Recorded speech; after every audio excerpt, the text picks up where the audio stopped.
Amen. ದೇವರ ತಾನೇ ಮಹಿಮೆ ಆಗಲಿ. ಹಲ್ಲೆಲೂಯಾ. ಈ ದಿನ ಗರಿಗಳ ಭಾನುವಾರ. ನಮ್ಮ ಸುತ್ತಲೂ ಗರಿಗಳಿದ್ದಾವೆ, ಒಳಗಡೆನೂ ಗರಿ ಇದೆ, ನಿಮ್ಮ ಕೈಯಲ್ಲೂ ಗರಿ ಇದೆ. ಆಮೆನ್. Praise the lord. 2000 ವರ್ಷಗಳ ಹಿಂದುಗಡೆ ಯೇಸು ಕ್ರಿಸ್ತನು ಯೆರೂಸಲೇಮಿನ ಪ್ರವೇಶ ಮಾಡುವಾಗ ದೊಡ್ಡ ಉತ್ಸಾಹ, ದೊಡ್ಡ ಆನಂದ ತುಂಬಿದಂತಹ ಒಂದು ಸಂದರ್ಭ. ಅದನ್ನು ಮೆಲುಕು ಹಾಕೊಳ್ಳೋದಕ್ಕೆ ಅಥವಾ ಜ್ಞಾಪಿಸ್ಕೊಳ್ಳೋದಕ್ಕೆ ಈ ಒಂದು ಕಾರ್ಯ. ದೇವರ ತಾನೇ ಮಹಿಮೆ ಆಗಲಿ. ಇದೇ ಶುಕ್ರವಾರ ಗುಡ್ ಫ್ರೈಡೇ ಇರ್ತದೆ. 10 ಗಂಟೆ ಅಂತ ಕರೀತಾರೆ. ಆಮೇಲೆ ಆಮೇಲೆ ಯಾಕಂದ್ರೆ ಯೇಸು ಕ್ರಿಸ್ತನು ತನ್ನ ಸೇವೆಯನ್ನ ಮುಕ್ತಾಯ ಮಾಡಿ ದೇವರ ಚಿತ್ತವನ್ನು ನೆರವೇರಿಸೋದಕ್ಕೆ ಈ ವಾರದಲ್ಲಿ ಆಗುವಂತ ಕಾರ್ಯಗಳು. ಆಮೇಲೆ ಅದರಿಂದ ಈ ಪರಿಶುದ್ಧವಾದ ವಾರದಲ್ಲಿ ಪರಿಶುದ್ಧರೆಲ್ಲ ಸೇರಿ ಆರಾಧನೆ ಮಾಡೋದಕ್ಕೋಸ್ಕರ. ಆಮೇಲೆ ಆಮೇಲೆ ಪ್ರೈಸ್ ದಿ ಲಾರ್ಡ್. ಗುರುವಾರ ರಾತ್ರಿ 7 ಗಂಟೆಗೆ ರಾತ್ರಿಗೆ ಕರ್ತನ, ಇದು ವರ್ಷಕ್ಕೊಂದ್ಸತಿ ನಾವು ಅದನ್ನು ಕೊಡುವಂತರಾಗಿರ್ತೇವೆ. ಅದರಿಂದ ಪ್ರತಿಯೊಬ್ಬರು ಗುರುವಾರ ಈ ವಾರ ಪೂರ್ತಿ ಅಟೆಂಡ್ ಆಗಬೇಕು. ಜೊತೆಗೆ ಗುರುವಾರ ರಾತ್ರಿ ಕರ್ತನ ಭೋಜನೆಗೆ ಸಿದ್ಧರಾಗಿ ಬರಬೇಕು. ಆಮೇಲೆ ಅದಾದ ನಂತರ ಶುಕ್ರವಾರ ಈಗಾಗಲೇ ಗುಡ್ ಫ್ರೈಡೆ ಅಂತ ಹೇಳಿದ್ದೀವಿ. ಗುಡ್ ಫ್ರೈಡೆ ಅಂತ ನಿಮ್ಗೆ ಗೊತ್ತಲ್ಲ. ಗುಡ್ ಫ್ರೈಡೆ ಅಂದ್ರೆ ಶುಭ ಶುಕ್ರವಾರ. ಕನ್ನಡದಲ್ಲಿ ಏನಂತಾರೆ? ಎಲ್ಲ ದಿನಗಳು ಒಳ್ಳೆ ದಿನಗಳೇ, ಆದ್ರೆ ಶುಭ ಶುಕ್ರವಾರ ಏನಪ್ಪ ಅಂದ್ರೆ ಲಕ್ಷ್ಮಿ ಬರುವಂತ ದಿನವಲ್ಲ, ರಕ್ಷಣೆ ಬರುವ ದಿನವಾಗಿದೆ. ಆಮೇಲೆ ಪ್ರೈಸ್ ದಿ ಲಾರ್ಡ್. ಶುಕ್ರವಾರ ಅಂದ ತಕ್ಷಣ ದುಡ್ಡಂತ ಹೆಚ್ಚು ಲೆಕ್ಕ ಹಾಕ್ತೀವಿ. ಇಲ್ಲ, ಶುಕ್ರವಾರ ಯಾಕೆ ಶುಭ ಅಂದ್ರೆ, ಯಾರಿಗೆ ಶುಭ ಅಂದ್ರೆ ಪಾಪಿಗಳಿಗೆ, ಅನಾರೋಗ್ಯದಲ್ಲಿರುವವರಿಗೆ, ಶಾಪಗ್ರಸ್ತರಿಗೆ, ನರಕಕ್ಕೆ ಹೋಗುವ ಜನಗಳಿಗೆ ಒಂದು ಗುಡ್ ನ್ಯೂಸ್, ಒಳ್ಳೆ ಸಂದೇಶ ಏನಂದ್ರೆ ಯೇಸು ಕ್ರಿಸ್ತ ನಮ್ಮೆಲ್ಲರ ಪಾಪಕ್ಕೋಸ್ಕರ ಪೆನಾಲ್ಟಿಯನ್ನು ಕಟ್ಟಿ ನಿಮ್ಮನ್ನ ಬಿಡಿಸಿ ಪರಲೋಕ ರಾಜ್ಯಕ್ಕೆ, ಸ್ವರ್ಗಕ್ಕೆ ನಡೆಸುವಂತ ಕಾರ್ಯವಾಗಿರುತ್ತದೆ. ಆಮೇಲೆ ದೇವರ ತಾನೇ ಮಹಿಮೆ ಆಗಲಿ. ಹಲ್ಲೆಲೂಯಾ.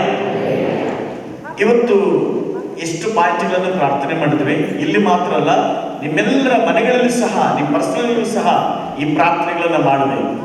ಈ ಪ್ರಾರ್ಥನೆ ದೇಶವನ್ನ, ರಾಜಕೀಯ ವ್ಯಕ್ತಿಗಳನ್ನ, ಸರ್ಕಾರವನ್ನ ಮತ್ತು ಪ್ರತಿಯೊಂದು ವ್ಯಕ್ತಿ P1 ಇಂದ ಹಿಡಿದು ಪ್ರೆಸಿಡೆಂಟ್ ವರೆಗೂ ಎಲ್ಲವನ್ನು ಶುದ್ಧಿ ಮಾಡೋದು ಪ್ರಾರ್ಥನೆ ಆಗಿರುತ್ತದೆ. ಆಮೇಲೆ ನಮ್ಮ ದೇಶ ಸಮೃದ್ಧಿಯಾಗಿ ಬೆಳೆಯೋದಕ್ಕೆ ಪ್ರಾರ್ಥನೆ ತುಂಬಾ ಅವಶ್ಯಕತೆ ಇದೆ. ಅದಕ್ಕಾಗಿ ದೇವರ ಸ್ತೋತ್ರ. ಅದೇ ರೀತಿಯಾಗಿ ಲೇಟ್ ಆಗಿ ಬರೋರಿಗಾಗಿ ನಾವು ಪ್ರಾರ್ಥನೆ ಮಾಡಬೇಕು. ಚರ್ಚ್ಗೆ ಯಾರು ಲೇಟಾಗಿ ಬರ್ತಾ ಇದ್ದಾರೋ, ಯಾಕಂದ್ರೆ ಟ್ರೈನ್ ಲೇಟ್ ಆಗೋದ್ರೆ ಯಾವ್ದು ಮಿಸ್ ಆಗುತ್ತೆ? ಟ್ರೈನ್ ಲೇಟ್ ಆಗೋದ್ರೆ ಏನ್ ಮಿಸ್ ಆಗುತ್ತೆ? ಟ್ರೈನ್ ಮಿಸ್ ಆಗುತ್ತೆ.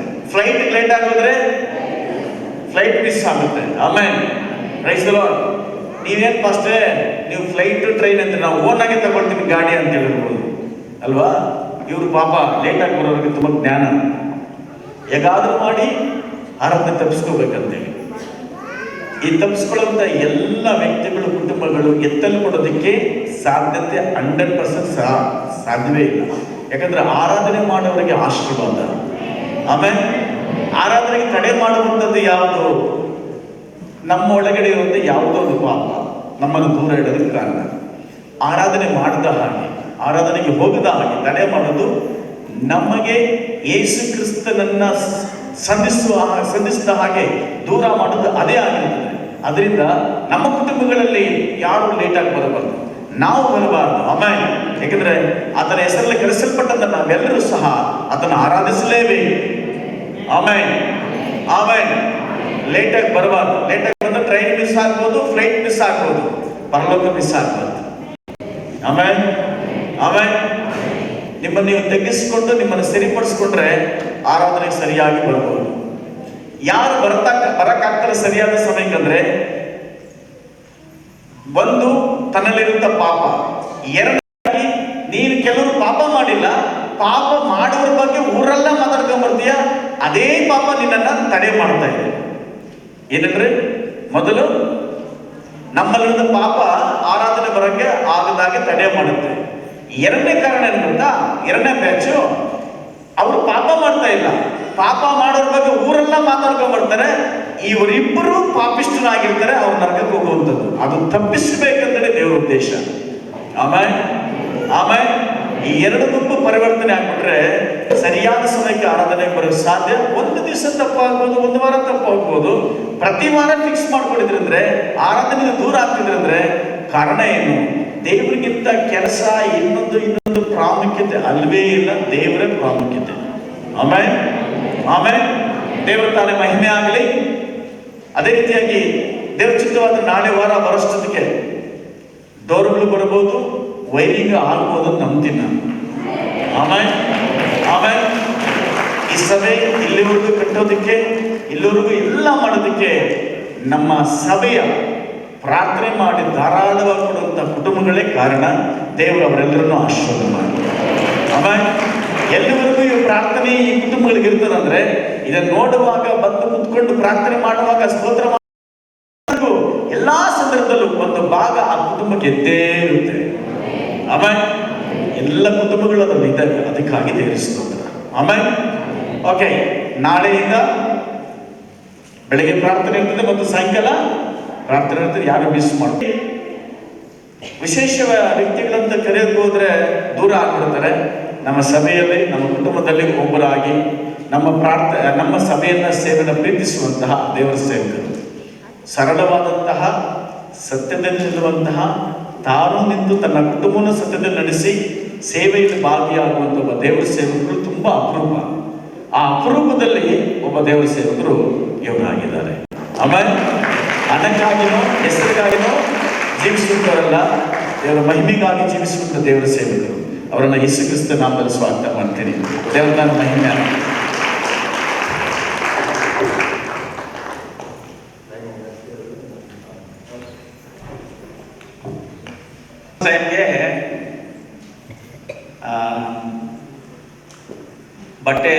ಬಟ್ಟೆ ಬೇರೆಯವ್ರಿಗೆ ಕೊಡ್ಬೇಕಂತ ನಿಮ್ಗೆ ಗೊತ್ತು. ಅವಾಗ ಏನಾದರೂ ಕೊಡ್ತಾ ಇದ್ದಾರೆ. ಸ್ವಲ್ಪ ಬಟ್ಟೆ ಇತ್ತು ನಂದು, ಬ್ಯಾಗಲ್ಲಿ ಹಾಕಿ ನಮ್ಮ ಪ್ರೇಯರ್ ರೂಮ್ ಹಾಲಲ್ಲಿ ಇಟ್ಟಿದ್ದೆ. ಅವಾಗ ಯಾರೋ ಬೇರೆಯವರು ನನ್ನ ಬಗ್ಗೆ ಹೇಳಿ ಆ ಪಾಸ್ಟರ್ ನಮಗೆ ಫೋನ್ ಮಾಡ್ತಾರೆ, ಪಾಸ್ಟ್ರೇ ನೀವು ಬೈಬಲ್ ಕೊಡ್ತೀರಂತ ನಾವು ಕೇಳಿದ್ದೀವಿ ಅಂದೆ. ಹೌದು, ನಾನು ಕೊಡ್ತೇನೆ ಅಂತ ಅವ್ರು ಹೇಳಿದಾಗ, ನಾನು ಕ್ರಿಸ್ಮಸ್ಗೆ ಪ್ಯಾಂಟ್ ಶರ್ಟ್ ತೆಗಿಬೇಕಂತ ಸ್ವಲ್ಪ 6,000 ಇಟ್ಕೊಂಡಿದ್ದೆ. ಆ ದುಡ್ಡಿಂದ ಬೈಬಲ್ ನಾನು ತೆಗೆದುಬಿಟ್ಟು ಅವ್ರಿಗೆ ಕಳಿಸಿಬಿಟ್ಟೆ. ನಾನು ಯಾವ ಬಟ್ಟೆ ಬೇರೆಯವ್ರಿಗೆ ಕೊಡ್ಬೇಕಂತ ಕೆಳಗೆ ಇಟ್ಟಿದ್ನೋ, ತಿರುಗಿ ಆ ಬಟ್ಟೆ ಬ್ಯಾಗ್ ತೆಗೆದು ಅದರಿಂದ ನನ್ನ ಹಳೆ ಪ್ಯಾಂಟ್ ಎರಡು ಶರ್ಟ್ ತಗೊಂಡು ನನ್ನ ಹೆಂಡತಿಗೆ ಕೊಟ್ಟು, ಅದನ್ನು ಒಗೆಯಮ್ಮ, ಆ ಹಳೇದೇ ಸ್ವಲ್ಪ ದಿವಸ ನಾನು ಹಾಕ್ಕೊಳ್ತೇನೆ. ಕಾಸಿತ್ತಲ್ಲ ನಿಮ್ಮ ಹತ್ರ 6,000 ರೂಪಾಯಿ ಪ್ಯಾಂಟ್ ಶರ್ಟ್ಗೆ ಅಂತ. ಇಲ್ಲ, ಅದು ನಾನು ಬೈಬಲ್ ಖರೀದಿ ಮಾಡಿ ಬೇರೆಯವ್ರಿಗೆ ಕಳಿಸ್ಬಿಟ್ಟೆ ಅಂತ ಹಳೆ ಪ್ಯಾಂಟ್ ಶರ್ಟ್ ತಿರುಗಿ ಒಗೆದುಬಿಟ್ಟು ನಾನು ಸೇವೆಗೆ ಹಾಕೊಂಡು ಹೋಗ್ತಾ ಇದ್ದೆ. ನಿಮ್ಮ ಪಾಸ್ಟರ್ ಅಥವಾ ಮಾಡಿದ್ರು ನಾನು ಮಾಡಿದ್ರೆ ಗೊತ್ತು, ಮಾತಲ್ಲಿ ಈ ಮಾತು ಅವ್ರಿಗೆ ಹೇಳ್ಬಿಟ್ಟೆ, ಈ ಥರ ಆಯ್ತು ಪಾಸ್ಟ್ರೇ ನನಗೆ ಅಂತ. ಅವ್ರಿಗೇನಾಯ್ತೇನೋ ಪಾಪ, ಅದನ್ನು ಕೇಳಿಬಿಟ್ಟು ಕ್ರಿಸ್ಮಸ್ಗೂ ಈ ಸೇವಕರಿಗೆ ಹೊಸ ಬಟ್ಟೆ ಇಲ್ಲ ಅಂತ ದಿಢೀರಂತ 6,000 ರೂಪಾಯಿ ನನಗೆ ಕಳಿಸ್ಬಿಟ್ರು. ಚರ್ಚ್ ಕೆಲಸ ಮಾಡ್ತಾ ಇದ್ದೀರಾ, ಕುಟುಂಬ ಇದೆ, ಸಭೆ ಇದೆ, ಪಾಸ್ಟರ್ ಇದು ಸರಿ ಇಲ್ಲ ಅಂದ ತಕ್ಷಣ ನನ್ನ ಮಾತು ಕೇಳಿಲ್ಲ, ಪಾಸ್ಟರ್ ನೀವು ಎಷ್ಟೋ ಮಾಡ್ತಾ ಇದ್ದೀರಂತ ಕಷ್ಟದಲ್ಲಿ ಅವ್ರು ಏನು ಮಾಡಿದ್ರು, ನನಗೆ ಕಾಸು ಕಳಿಸ್ಬಿಟ್ರು. ಈ ಮಾತು ನಾನು ನನ್ನ ಹೆಂಡತಿಗೆ ಹೇಳಿದೆ. ಅವ್ರು ಇಮ್ಮಿಡಿಯೇಟ್ಲಿ ಮಾರ್ಕೆಟ್ ಕರ್ಕೊಂಡೋಗಿ 3 ಪ್ಯಾಂಟ್ ನನಗೆ ಕೊಡಿಸ್ಬಿಟ್ಟು ಆ ಅಂಗಡಿಯಿಂದನೇ ನಿಮ್ಮ ಪಾಸ್ಟ್ರಿಗೆ ಫೋನ್ ಮಾಡಿ, ಪಾಸ್ಟ್ರೇ ನಿಮಗೆ ತುಂಬ ಥ್ಯಾಂಕ್ ಯು ಅಂತ ನನ್ನ ಹೆಂಡತಿ ನಿಮ್ಮ ಪಾಸ್ಟ್ರಿಗೆ ಕೃತಜ್ಞತೆ ಸಲ್ಲಿಸಿದ್ರು. ಸೊ ನಿಮ್ಮ ಪಾಸ್ಟರ್ ಕಷ್ಟದಲ್ಲಿ ಇದ್ದಾಗಲೂ ಏನು ಮಾಡಿದ್ದಾರೆ, ನಮ್ಮಂಥ ಸೇವಕರಿಗೂ ಏನು ಮಾಡಿದರು, ಸಹಾಯ ಮಾಡಿದರು. ದೇವರು ಅವರನ್ನು ಆಶೀರ್ವಾದ ಮಾಡಿ. ನಾನು ಏನು ಕೊಡಲಿಲ್ಲಲ್ಲಪ್ಪ ಸಭೆಗೆ ಅಂತ ನಾನು ಬಾಧೆ ಬೀಳ್ತಾ ಇದ್ದೆ. ಅಷ್ಟು ಕೆಲಸ ಇಟ್ಕೊಂಡು ಅವರು ನನಗೆ ಕೊಟ್ಟಿದ್ದಾರೆ. ಪಾಸ್ಟರ್ ನಿಮ್ಮ ಎಷ್ಟೋ ಸಾರಿ ನಮ್ಮ ಚರ್ಚೆಗೆ ಬಂದಿದ್ದೀರಾ, ಎಷ್ಟೋ ಮಾಡಿದ್ರಂತ. ತಿರುಗಿ ಹಳೆ ಪ್ಯಾಂಟು ಹಳೆ ಶರ್ಟು ತಿರುಗಿ ಅದನ್ನು ವಾಶ್ ಮಾಡಿ ಆ ಬ್ಯಾಗಲ್ಲಿ ಹಾಕಿ ನಾನು ಬೇರೆಯವ್ರಿಗೆ ಕೊಟ್ಟು ಬಿಟ್ಟೆ. ಆಮೆನ್. ಕೊಡಬೇಕು. ತಂದೆಯಾದ ದೇವರು ಯೇಸು ಸ್ವಾಮಿಯನ್ನು ನಮಗಾಗಿ ಏನು ಮಾಡಿದ್ದಾರೆ, ಕೊಟ್ಟಿದ್ದಾರೆ. ನಾವೇನು ಕೊಡ್ತಾ ಇದ್ದೀವಿ? ಸರಿಯಾದ ಸಮಯಕ್ಕೆ ನಿಮಗೆ ಚರ್ಚೆಗೆ ಬರ್ಲಿಕ್ಕೆ ಆಗಲ್ಲ, ನಾಚಿಕೆ ಆಗಲ್ಲ ನಿಮಗೆ?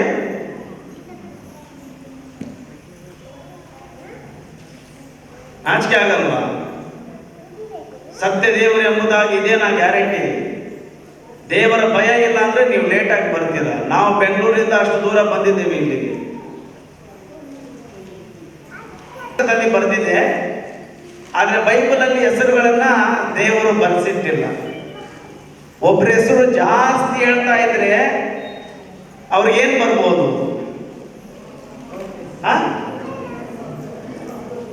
ಏನದು ಹೆಚ್ಚಿಸ್ಕೊಳ್ಳಿಕ್ಕೆ ಏನು ಬರ್ಬೋದು? ಅಹಂಕಾರ. ಅದು ಹೇಳಿಕ್ ಬರ್ತಾ ಇಲ್ವಾ ನಿಮಗೆ? ಪದೇ ಪದೇ ಪಾಸ್ಟರ್, ಯಾರಿಗಾದ್ರೂ ನಿಮ್ಮ ಪಾಸ್ಟರ್ ಒಬ್ರಿಗೆ ಜವಾಬ್ದಾರಿ ಕೊಡ್ತಾ ಇದ್ರೆ ಚರ್ಚಲ್ಲಿ ಅವ್ರಿಗೆ ಏನು ಬರ್ತದೆ? ಅದು ಬರಬಾರ್ದು. ಅದೇನಾಗಬಾರ್ದು? ಅದು ಬರಬಾರ್ದು ಅಂದ್ರೆ 4-5 ಜನಕ್ಕೆ ಜವಾಬ್ದಾರಿ ಕೊಡ್ತಾ ಇರ್ಬೇಕು, ಅವಾಗ ಚೇಂಜ್ ಮಾಡ್ತಾ ಇರ್ಬೇಕು. ಅರ್ಥ ಆಯ್ತಾ? ಒಬ್ಬರೇ ಮಾಡಿದ್ರು ತಪ್ಪಿಲ್ಲ. ನಾವೆಷ್ಟು ದೇವರಲ್ಲಿ ಬೆಳಿತೇವೋ ಅಷ್ಟು ನಾವು ತಗ್ಗಿಸಿಕೊಳ್ಳಬೇಕು. ಎಷ್ಟು ನಾವು ತಗ್ಗಿಸಿಕೊಳ್ಳುತ್ತೇವೋ ಅಷ್ಟು ಆಶೀರ್ವಾದಗಳು ನಮಗೆ ಬರ್ತಾ ಇರ್ತದೆ ಬೈಬಲ್ ಪ್ರಕಾರವಾಗಿ. ಅವಾಗ ಯೇಸು ಸ್ವಾಮಿ ಹೇಳ್ತಾರೆ, ನೀವು ಆ ಪಟ್ಟಣಕ್ಕೆ ಹಳ್ಳಿಗೆ ಹೋಗಿರಿ, ಅಲ್ಲಿ ಒಂದು ಕತ್ತೆ ಇದೆ, ಕತ್ತೆ ಮರೆ ಇದೆ, ಕತ್ತೆ ಇದೆ, ಅದನ್ನು ನೀವೇನ್ ಮಾಡಿ ಬಿಚ್ಚಿ ಎತ್ಕೊಂಡ್ಬನ್ನಿ. ಯಾರಾದ್ರೂ ನಿಮ್ಮನ್ನು ಏನಾದ್ರೂ ಕೇಳಿದ್ರೆ ಸ್ವಾಮಿ ಅವರಿಗೆ ಬೇಕು ಎಂಬುದಾಗಿ ಒಂದೇ ಮಾತು. ಅವ್ರು ಆಯ್ತು ಏಸಪ್ಪ ಅಂತ ಹೋಗಿ ಏನ್ ಮಾಡಿದ್ದಾರೆ, ಇದಕ್ಕೂ ನಾವೇ ಹೋಗ್ಬೇಕಾ ಅಂತ ಗುಣಗುಟ್ಟಿ ಅವ್ರು ಹೋಗಿರ್ಬೋದು. ಇದು ನಾನೇ ಮಾಡ್ಬೇಕಾ? ಕುಟುಂಬದಲ್ಲಿ ಇವತ್ತು ಬಹಳ ಸಮಸ್ಯೆ ಆಗ್ಲಿಕ್ಕೆ ಕಾರಣ ಎಂದರೆ ಯಾರು ಮನೆಯಲ್ಲಿ ಏನ್ ಮಾಡ್ತಾ ಇಲ್ಲ, ಕೆಲಸ ಮಾಡ್ತಾ ಇಲ್ಲ. ಬೆಳಗ್ಗೆಯಿಂದ ಸಂಜೆ ತನಕ ಫೋನ್ ನೋಡಿ ಕುತ್ಕೊಂಡಿರ್ತಾರೆ, ಕೈ ನೋಸಲ್ಲ, ಕಣ್ಣು ನೋಸಲ್ಲ, ಅಲ್ಲೇ ಟೈಮ್ ಹೋಗ್ತದೆ. ಇಷ್ಟೊತ್ತಾಯ್ತಾ ಅಂತ ಒಂದು ಕೆಲಸ ಮಾಡಲ್ಲ. ಅವಾಗ ಏನಾಗ್ತದೆ ಮನೆಯಲ್ಲಿ? ಬಹಳ ಪ್ರಾಬ್ಲಮ್ ಬರೋದು ಮನೆಯಲ್ಲಿ. ಗಂಡಸರು ಕೆಲಸ ಮಾಡಲ್ಲ, ಬರೀ ಹೆಣ್ಮಕ್ಳೇ ಮಾಡಬೇಕು. ಇದು ಒಂದು ಪ್ರಾಬ್ಲಮ್. ಯಾಕೆ? ಅದು ನಿಮ್ಮ ಮನೆ ಅಲ್ವಾ, ನಿಮ್ಮ ಕುಟುಂಬ ಅಲ್ವಾ, ದೇವರು ಕೊಟ್ಟಂತ ಕುಟುಂಬ ಅಲ್ವಾ. ಅದಕ್ಕಾಗಿ ಏನು ಮಾಡಬಾರ್ದ? ಒಂದು ಕಡೆ ಗ್ಲಾಸ್, ಒಂದು ಕಡೆ ಪ್ಲೇಟು, ಒಂದು ಕಡೆ ಬಟ್ಟೆ, ಅದು ಮನೆನಾ? ಅದು ಮಾರ್ಕೆಟ್. ನಮಗ್ ಗೊತ್ತಿಲ್ಲ. ಅವ್ರು ಹೋಗಿ ಕತ್ತೆಯನ್ನು ಏನ್ ಮಾಡ್ತಾರೆ, ಬೇಗ ಬಿಚ್ಕೊಂಡು ಬರ್ಬೇಕಾದ್ರೆ ಕತ್ತೆ ಯಜಮಾನನ ಕೇಳ್ತಾ ಇದ್ದೇನೆ, ಹೇ ಏನ್ ಮಾಡ್ತಾ ಇದ್ದೀರಾ ನೀವು? ಯಾರು? ಎಲ್ಲಿಂದ ಬಂದಿದ್ದೀರಾ? ಹೆದರಿರ್ಬೋದು ಅವರು. ಇದು ಸ್ವಾಮಿ ಅವ್ರಿಗೆ ಬೇಕು, ಎತ್ಕೊಂಡು ಹೋಗಿ. ಅಷ್ಟು ಮಾತ್ರವಲ್ಲ, ನಾನು ಬರ್ತೇನಂತ ಅವನು ಕತ್ತೆ ಮರಿಯನ್ನ ಏನ್ ಮಾಡ್ತಾ ಇದ್ದಾನೆ, ಯೇಸು ಸ್ವಾಮಿ ಬಳಿಗೆ ಕರ್ಕೊಂಡ್ ಬರ್ತಾ ಇದ್ದಾನೆ. ಜಕರಯ ಬರೆದ ಪುಸ್ತಕದಲ್ಲಿ 9ನೇ ಅಧ್ಯಾಯ 9ನೇ ವಚನದಲ್ಲಿ ಆ ಜಕರಯ ಪ್ರವಾದಿ 100 ವರ್ಷಗಳ ಹಿಂದೆ ಪ್ರವಾದನೆ ಮಾಡಿದ್ದಾನೆ. ಯೇಸು ಸ್ವಾಮಿ ಈ ಯೆರೂಸಲೇಮ್ ಪಟ್ಟಣಕ್ಕೆ ಕತ್ತೆ ಮರಿ ಮೇಲೆ ಬರ್ತಾನೆ, ತನ್ನನ್ನು ತಾನು ತಗ್ಗಿಸಿಕೊಂಡು ಎಂಬುದಾಗಿ ಎಲ್ಲಾ ಪ್ರವಾದನೆಗಳನ್ನ ಯೇಸು ಸ್ವಾಮಿ ನೆರವೇರಿಸಲಿಕ್ಕೆ ಈ ಲೋಕಕ್ಕೆ ಬಂದರು. ಹಲ್ಲೆಲೂಯಾ. ಒಂದೂ ಬಿಟ್ಟಿಲ್ಲ. ಯೇಸು ಸ್ವಾಮಿ ಎಲ್ಲಾ ಪ್ರವಾದನೆಗಳನ್ನ ಏನ್ ಮಾಡಿದ್ರು? ನೆರವೇರಿಸಿದ್ರು. ತಗ್ಗಿಸಿಕೊಂಡು ಏನ್ ಮಾಡಿದ್ರು? ನೆರವೇರಿಸಿದ್ರು. ತಂದೆ ಬರೆಸಿದಂತ ಎಲ್ಲಾ ಪ್ರವಾದನೆಗಳನ್ನ ಯೇಸು ಸ್ವಾಮಿ ನೆರವೇರಿಸಿದರು. ಯಾವತ್ತೂ ಪ್ರಶ್ನೆ ಕೇಳಿಲ್ಲ, ನಾನು ಯಾಕೆ, ವೈ ಮೀ? ಯಾವತ್ತೂ ತಂದೆ ಯೇಸು ಸ್ವಾಮಿ ಕೇಳಿಲ್ಲ. ಒಳ್ಳೆ ಮಕ್ಕಳಿದ್ದಾರೆ ಎಲ್ಲರಿಗೆ, ನನಗೂ ಇದ್ದಾರೆ. ಆದ್ರೆ ಒಳ್ಳೆಯವರು ಯಾರು? ನಾವೆಲ್ಲರೂ ಯೇಸುವಿನ ಮಕ್ಕಳೇ, ಆದ್ರೆ ಒಳ್ಳೆಯವರು ಯಾರು? Question mark. ಯೇಸು ತಂದೆಗೆ ಒಳ್ಳೆ ಮಗನಾಗಿದ್ದರಿಂದ ಯಾವತ್ತೂ ಯಾಕೆ ತಂದೆ ಎಂಬುದಾಗಿ ಕೇಳಲಿಲ್ಲ. ಈಸಾಕಾದ್ರೂ ಅಬ್ರಾಮನ ಜೊತೆಗೆ ಹೋಗ್ಬೇಕಾದ್ರೆ, ಡ್ಯಾಡಿ, ಅಪ್ಪ, ಬೆಂಕಿ ಇದೆ, ಸೌದೆ ಇದೆ, ಕುರಿಯಲ್ಲಿ ಎಂಬುದಾಗಿ ಪ್ರಶ್ನೆ ಕೇಳಿದ. ಆದ್ರೆ ಯೇಸು ಸ್ವಾಮಿ ತಂದೆಗೆ ಏನು ಕೇಳಿಲ್ಲ. ಬಾಯಿ ಮುಚ್ಚಿಕೊಂಡು ಆತನು ಹೇಳಿದಂತ ಎಲ್ಲಾ ಕೆಲಸವನ್ನ ನೆರವೇರಿಸಿದ್ದಾನೆ. ತಂದೆಯ ಸಂಕಲ್ಪವನ್ನ ಯೇಸು ಸ್ವಾಮಿ ನೆರವೇರಿಸಿದ್ದಾರೆ. ತಂದೆಯ ಸಂಕಲ್ಪ ಯೇಸು ನೆರವೇರಿಸಬೇಕಂದ್ರೆ ಆತನ ತಗ್ಗಿಸಿಕೊಳ್ಳಲೇಬೇಕು, ಬೇರೆ ಮಾರ್ಗ ಇಲ್ಲ. ನಿಜವಾಗಿ ಈ ಲೋಕದಲ್ಲಿ ಕ್ರೈಸ್ತವರು ಬಹಳ ತಗ್ಗಿಸಿಕೊಳ್ಳುವವರಾಗಿರಬೇಕು, ಒಳ್ಳೆಯವರಾಗಿರಬೇಕು. ಆದರೆ ನಮ್ಮಲ್ಲಿ ಇವತ್ತು ತಗ್ಗಿಸಿಕೊಳ್ಳುವ ಸ್ವಭಾವ ಇಲ್ಲ, ಒಳ್ಳೆತನ ಇಲ್ಲ. ಕ್ರೈಸ್ತವರಂದ್ರೆ ಹೇಳಬೇಕು, ನಾನು ನಿಮ್ಮನ್ನು ನಂಬುತ್ತೇನೆ, ನಾನು ನಿಮ್ಮನ್ನು ನಂಬುತ್ತೇನೆ. ಎನಿ ಟೈಮ್ ಆ ಮಟ್ಟಕ್ಕೆ ನಾವು ಬೆಳಿಬೇಕು. ಕ್ರಿಸ್ತನು ಆ ಮಟ್ಟಕ್ಕೆ ನಮ್ಮನ್ನು ರೆಡಿ ಮಾಡಬೇಕು. ನೀನು ಮಾತಾಡಿದ್ರೆ ಮೋಸ ಮಾತು ನಿನ್ನ ಬಾಯಲ್ಲಿ, ನಿನ್ನ ಬಾಯಲ್ಲಿ ಬರೇ ಸುಳ್ಳು ಬರ್ತದೆ ಎಂಬುದಾಗಿ ಜನರು ನಮ್ಮನ್ನು ಹೇಳಬಾರ್ದು. ಮುಂಚೆ ಹೇಳಿರ್ಬಹುದು, ಪರವಾಗಿಲ್ಲ. ಆದ್ರೆ ಯೇಸು ಸ್ವಾಮಿನ ನಂಬಿದ ತಕ್ಷಣ ನಮ್ಮ ಜೀವಿತಗಳು ಸಂಪೂರ್ಣವಾಗಿ ಮಾರ್ಪಾಟ ಆಗಲೇಬೇಕು, ಬೇರೆ ದಾರಿ ಇಲ್ಲ. ಆವಾಗ ಕತ್ತೆ ಬರ್ತದೆ. ಆ ಕತ್ತೆ ಮರಿ ಮೇಲೆ ಯಾರು ಕುತ್ಕೊಂಡಿಲ್ಲ, ಅದು ಪರಿಶುದ್ಧವಾದದ್ದು. ಅದೇನೋ ಪರಿಶುದ್ಧವಾದದ್ದು. ಹಳೆಯ ಒಡಂಬಡಿಕೆಯಲ್ಲಿ ಒಂದು ಪ್ರಾಣಿಯನ್ನ ಸಭೆಯಲ್ಲಿ ಮಂದಿರದಲ್ಲಿ ಬಲಿ ಕೊಡಬೇಕಾದ್ರೆ ಅದು ಪರಿಶುದ್ಧವಾಗಿರಬೇಕು. ಅದಕ್ಕೆ ಯಾಜಕನು ಎಲ್ಲ ನೋಡ್ತಾನೆ, ಕೆಳಗೆ ಮೇಲೆ ಎಲ್ಲ ನೋಡ್ತಾನೆ, ಯಾವುದೇ ಒಂದು ಪ್ರಾಬ್ಲಮ್ ಇರಲ್ಲ, ಕಾಲು ಸೊಂಟ ಇರಲ್ಲ, ಕಿವಿ ಬೆಂಡಿರಲ್ಲ, ಕಣ್ಣು ಪುಟ್ಟ ಇರಲ್ಲ, ಎಲ್ಲ ಸರಿಯಾಗಿ ನೋಡಿಬಿಟ್ಟು ಇದು ದೇವರಿಗೆ ಎಂಬುದಾಗಿ ಅದನ್ನ ಏನ್ ಮಾಡ್ತಾರೆ, ಬಲಿ ಕೊಡ್ತಾ ಇದ್ರು. ಪರ್ಫೆಕ್ಟ್. ಒಂದು ಪ್ರಾಣಿನೇ ಆ ರೀತಿಯಲ್ಲಿ ಪರ್ಫೆಕ್ಟ್ ಆಗಿರ್ಬೇಕಂದ್ರೆ ಯೇಸು ಸ್ವಾಮಿ ಎಷ್ಟು ಪರ್ಫೆಕ್ಟ್ ಆಗಿ ತನ್ನನ್ನು ತಾನು ದೇವರಿಗೆ ಅರ್ಪಿಸಿದ್ದಾನೆ. ಹಲ್ಲೆಲೂಯಾ. ಆತನ ಮಕ್ಕಳು ನೀವು, ನಾವು. ಆತನಿರುವಂಥ ಸ್ವಭಾವ ನಿಮ್ಮಲ್ಲಿ ನಮ್ಮಲ್ಲಿ ಇರಬೇಕು. ನೀವು ಮುಂದೆ ಓದಬೇಕಾದ್ರೆ ಅವಾಗ ಪಟ್ಟಣದಲ್ಲಿ ಏನ್ ಮಾಡ್ತಾ ಇದ್ರು? ಎಲ್ಲರೂ ಹೇಳ್ರಿ ಹಲ್ಲೆಲೂಯಾ ಅಂತ ಹೇಳ್ರಿ. ಏನ್ ಸೌಂಡೇ ಇಲ್ಲ. ನೀವು ತಿಂಡಿ ತಿಂದಿಲ್ಲ ನನ್ಗೆ ಗೊತ್ತು, ಜೋರಾಗಿ ಹೇಳ್ರಿ. ಸಾಕ. ಈ ತರ ಅವರೆಲ್ಲ ಕೂಗ್ತಾ ಇದ್ರು, ಹೊಸನ ಹೊಸನ ಅಂದ್ರೆ ನಮ್ಮನ್ನ ರಕ್ಷಿಸು. ಏನಂತ? ನಮ್ಮನ್ನ ರಕ್ಷಿಸು. ಯಾಕಂದ್ರೆ ರೋಮನರು ಆ ದೇಶಕ್ಕೆ ಬಂದರು. ನಿಮ್ಮ ಮನೆಗೆ ನಾವು ಬರುತ್ತೇವೆ, ಕೆಲವರು ಅಂತಾರೆ. ನಿಮ್ಮ ಮಾತು ನಾವು ಕಲಿತೇವೆ, ನಿಮ್ಮ ಭಾಷೆ ನಾವು ಕಲಿತೇವೆ, ನಿಮ್ಮ ಕಲಾಚಾರ ನಾವು ಕಲೀಲಿಕ್ಕೆ ಬಂದಿದ್ದೇವೆ, ನಿಮ್ಮ ದೇವರ ಬಗ್ಗೆ ನಾವು ಕೇಳಿದ್ದೇವೆ, ನೀವು ಅದರ ಬಗ್ಗೆ ನಮಗೆ ಕಲಿಸಿ ಅಂತ ಅವರು ಮನೆಯೊಳಗೆ ಬಂದ್ಬಿಟ್ರು. ನಮ್ಮ ಜುಟ್ಟು ಇಟ್ಕೊಂಡು ನಮ್ಮ ಮನೆಯಲ್ಲೇ ನಮ್ಮನ್ನು ಆಟ ಆಡಿಸಿದ್ರು. ರೋಮರು ಮಾತ್ರವಲ್ಲ, ಗ್ರೀಕರು ಬಂದರು ಇಸ್ರಾಯೇಲ್ಗೆ. ಅಲ್ಲಿರುವಂತ ಎಲ್ಲಾ ದೇವರುಗಳನ್ನ, ಅವರ ವಿದ್ಯಾಭ್ಯಾಸವನ್ನು ತೆಗೆದುಕೊಂಡು ಬಂದು ದೊಡ್ಡ ದೊಡ್ಡ ಮಂದಿರಗಳನ್ನು ಕಟ್ಟಿದ್ರು. ಅವಾಗ ನಮ್ಮ ಜನರು ಹೇಳ್ತಾ ಇದ್ರು ತಂದೆ ತಾಯಿಗೆ, ಡ್ಯಾಡಿ ನಮ್ಮ ದೇವರು ದೊಡ್ಡವರ ಅವ್ರ ದೇವರು ದೊಡ್ಡವರ ಅಂತ ಕೇಳಿದಾಗ ತಂದೆ ಹೇಳ್ತಾ ಇದ್ರು ಮಗನಿಗೆ, ನಮ್ಮ ದೇವರಪ್ಪ ದೊಡ್ಡವರು, ನಿಜವಾದ ದೇವರು. ನಿಜವಾದ ದೇವರನ್ನ ನಾವು ಹಟ್ಟಿ ಏನಂತೀರ, ಜೋಪಡಿಗೆ ಗುಡಿಸಲಲ್ಲಿ ಆರಾಧನೆ ಮಾಡ್ತೀವಿ, ಅವರಾದ್ರೂ ದೊಡ್ಡ ದೊಡ್ಡ ಗೋಪುರಗಳಲ್ಲಿ ಮಾಡ್ತಾರೆ ಎಂಬುದಾಗಿ ಮಕ್ಕಳಿಗೆ ಹೇಳ್ತಾರೆ. ಅವರು ಸ್ವಲ್ಪ ಬಂದು 400 ವರ್ಷ ಇವರ ಮೇಲೆ ದಬ್ಬಾಳಿಕೆ ಮಾಡಿದ್ರು. ಎಷ್ಟು ವರ್ಷ? ಸೈತಾನನು ನಿಮ್ಮ ಮನೆಗೆ ಬಂದು ಏನ್ ಮಾಡ್ತಾನಂದ್ರೆ ಹೇಳ್ತಾನೆ, ಅಮ್ಮ ಈ ಮನೆಯನ್ನು ನಾನು ಖರೀದಿ ಮಾಡ್ತೇನೆ, ನಾನು ಕಾಸು ಕೊಡ್ತೇನೆ, ಆದ್ರೆ ಮನೆಯೆಲ್ಲ ನನಗೆ ಬೇಡ. ಈ ನಿಮ್ಮ ಮನೆಯಲ್ಲಿ ಒಂದು ಆಣಿಯನ್ನ ಹೊಡಿತೇನೆ, ನೇಲ್ಸ್ ಆಣಿ ತಾನೆ, ಕರೆಕ್ಟ್ ತಾನೆ? ಆಣಿ ಹೊಡಿಲಿಕ್ಕೆ ಮಾತ್ರ ಜಾಗ ನೀವು ಕೊಟ್ರೆ ಸಾಕು. ನಿಮ್ಮ ಮನೆಗೆ 10 ಲಕ್ಷನ ಅಂತ 10 ಲಕ್ಷ ಕೊಟ್ಟು ಅವನು ಸೈತಾನ ಹೋಗ್ತಾನೆ, ಒಂದು ಆಣಿ ಹೊಡೆದು ಬಿಟ್ಟು. 1 ತಿಂಗಳು ಬಿಟ್ಟು ಏನ್ ಮಾಡ್ತಾನೆ, ಮನೆಯಲ್ಲಿರುವ ಎಲ್ಲಾ ಕಸ ಕೊಳೆತಿದ್ದು ಸಾಮಾನೆಲ್ಲ ತಂದು ಬಿಟ್ಟು ಆ ಆಣಿಗೆ ಅವನೇನ್ ಮಾಡ್ತಾನೆ, ಆ ಬ್ಯಾಗ್ ಹಾಕಿ ಹೋಗ್ಬಿಡ್ತಾನೆ. ಅದು ನಾತು ವಾಸನೆ ಬರ್ತಾ ಇರ್ತದೆ. ಯಾಕಂದ್ರೆ ಅವನು ಖರೀದಿ ಮಾಡಿದ್ದಾನೆ, ನೀವು ದುಡ್ಡು ತಗೊಂಡಿದ್ದೀರಾ. ಅವಾಗ ಮನೆಯಲ್ಲಿರುವಂತ ಯಜಮಾನನಿಗೆ ಏನಾಗ್ತಾ ಇಲ್ಲ, ಅಲ್ಲಿ ಇರ್ಲಿಕ್ಕೆ ಆಗ್ತಾ ಇಲ್ಲ, ಮನೆಯೆಲ್ಲ ವಾಸನೆ. ಅವನು ಏನ್ ಮಾಡ್ತಾನೆ, ಮನೆ ಬಿಟ್ಟು ಹೋಗ್ತಾನೆ. ಅವನು ಕೇಳಿದ್ದ ಜಾಗ ಎಷ್ಟು? ಒಂದು ಆಣಿಯಷ್ಟು ಕೊಡಿ ಸಾಕು ಹೊಡಿಲಿಕ್ಕೆ.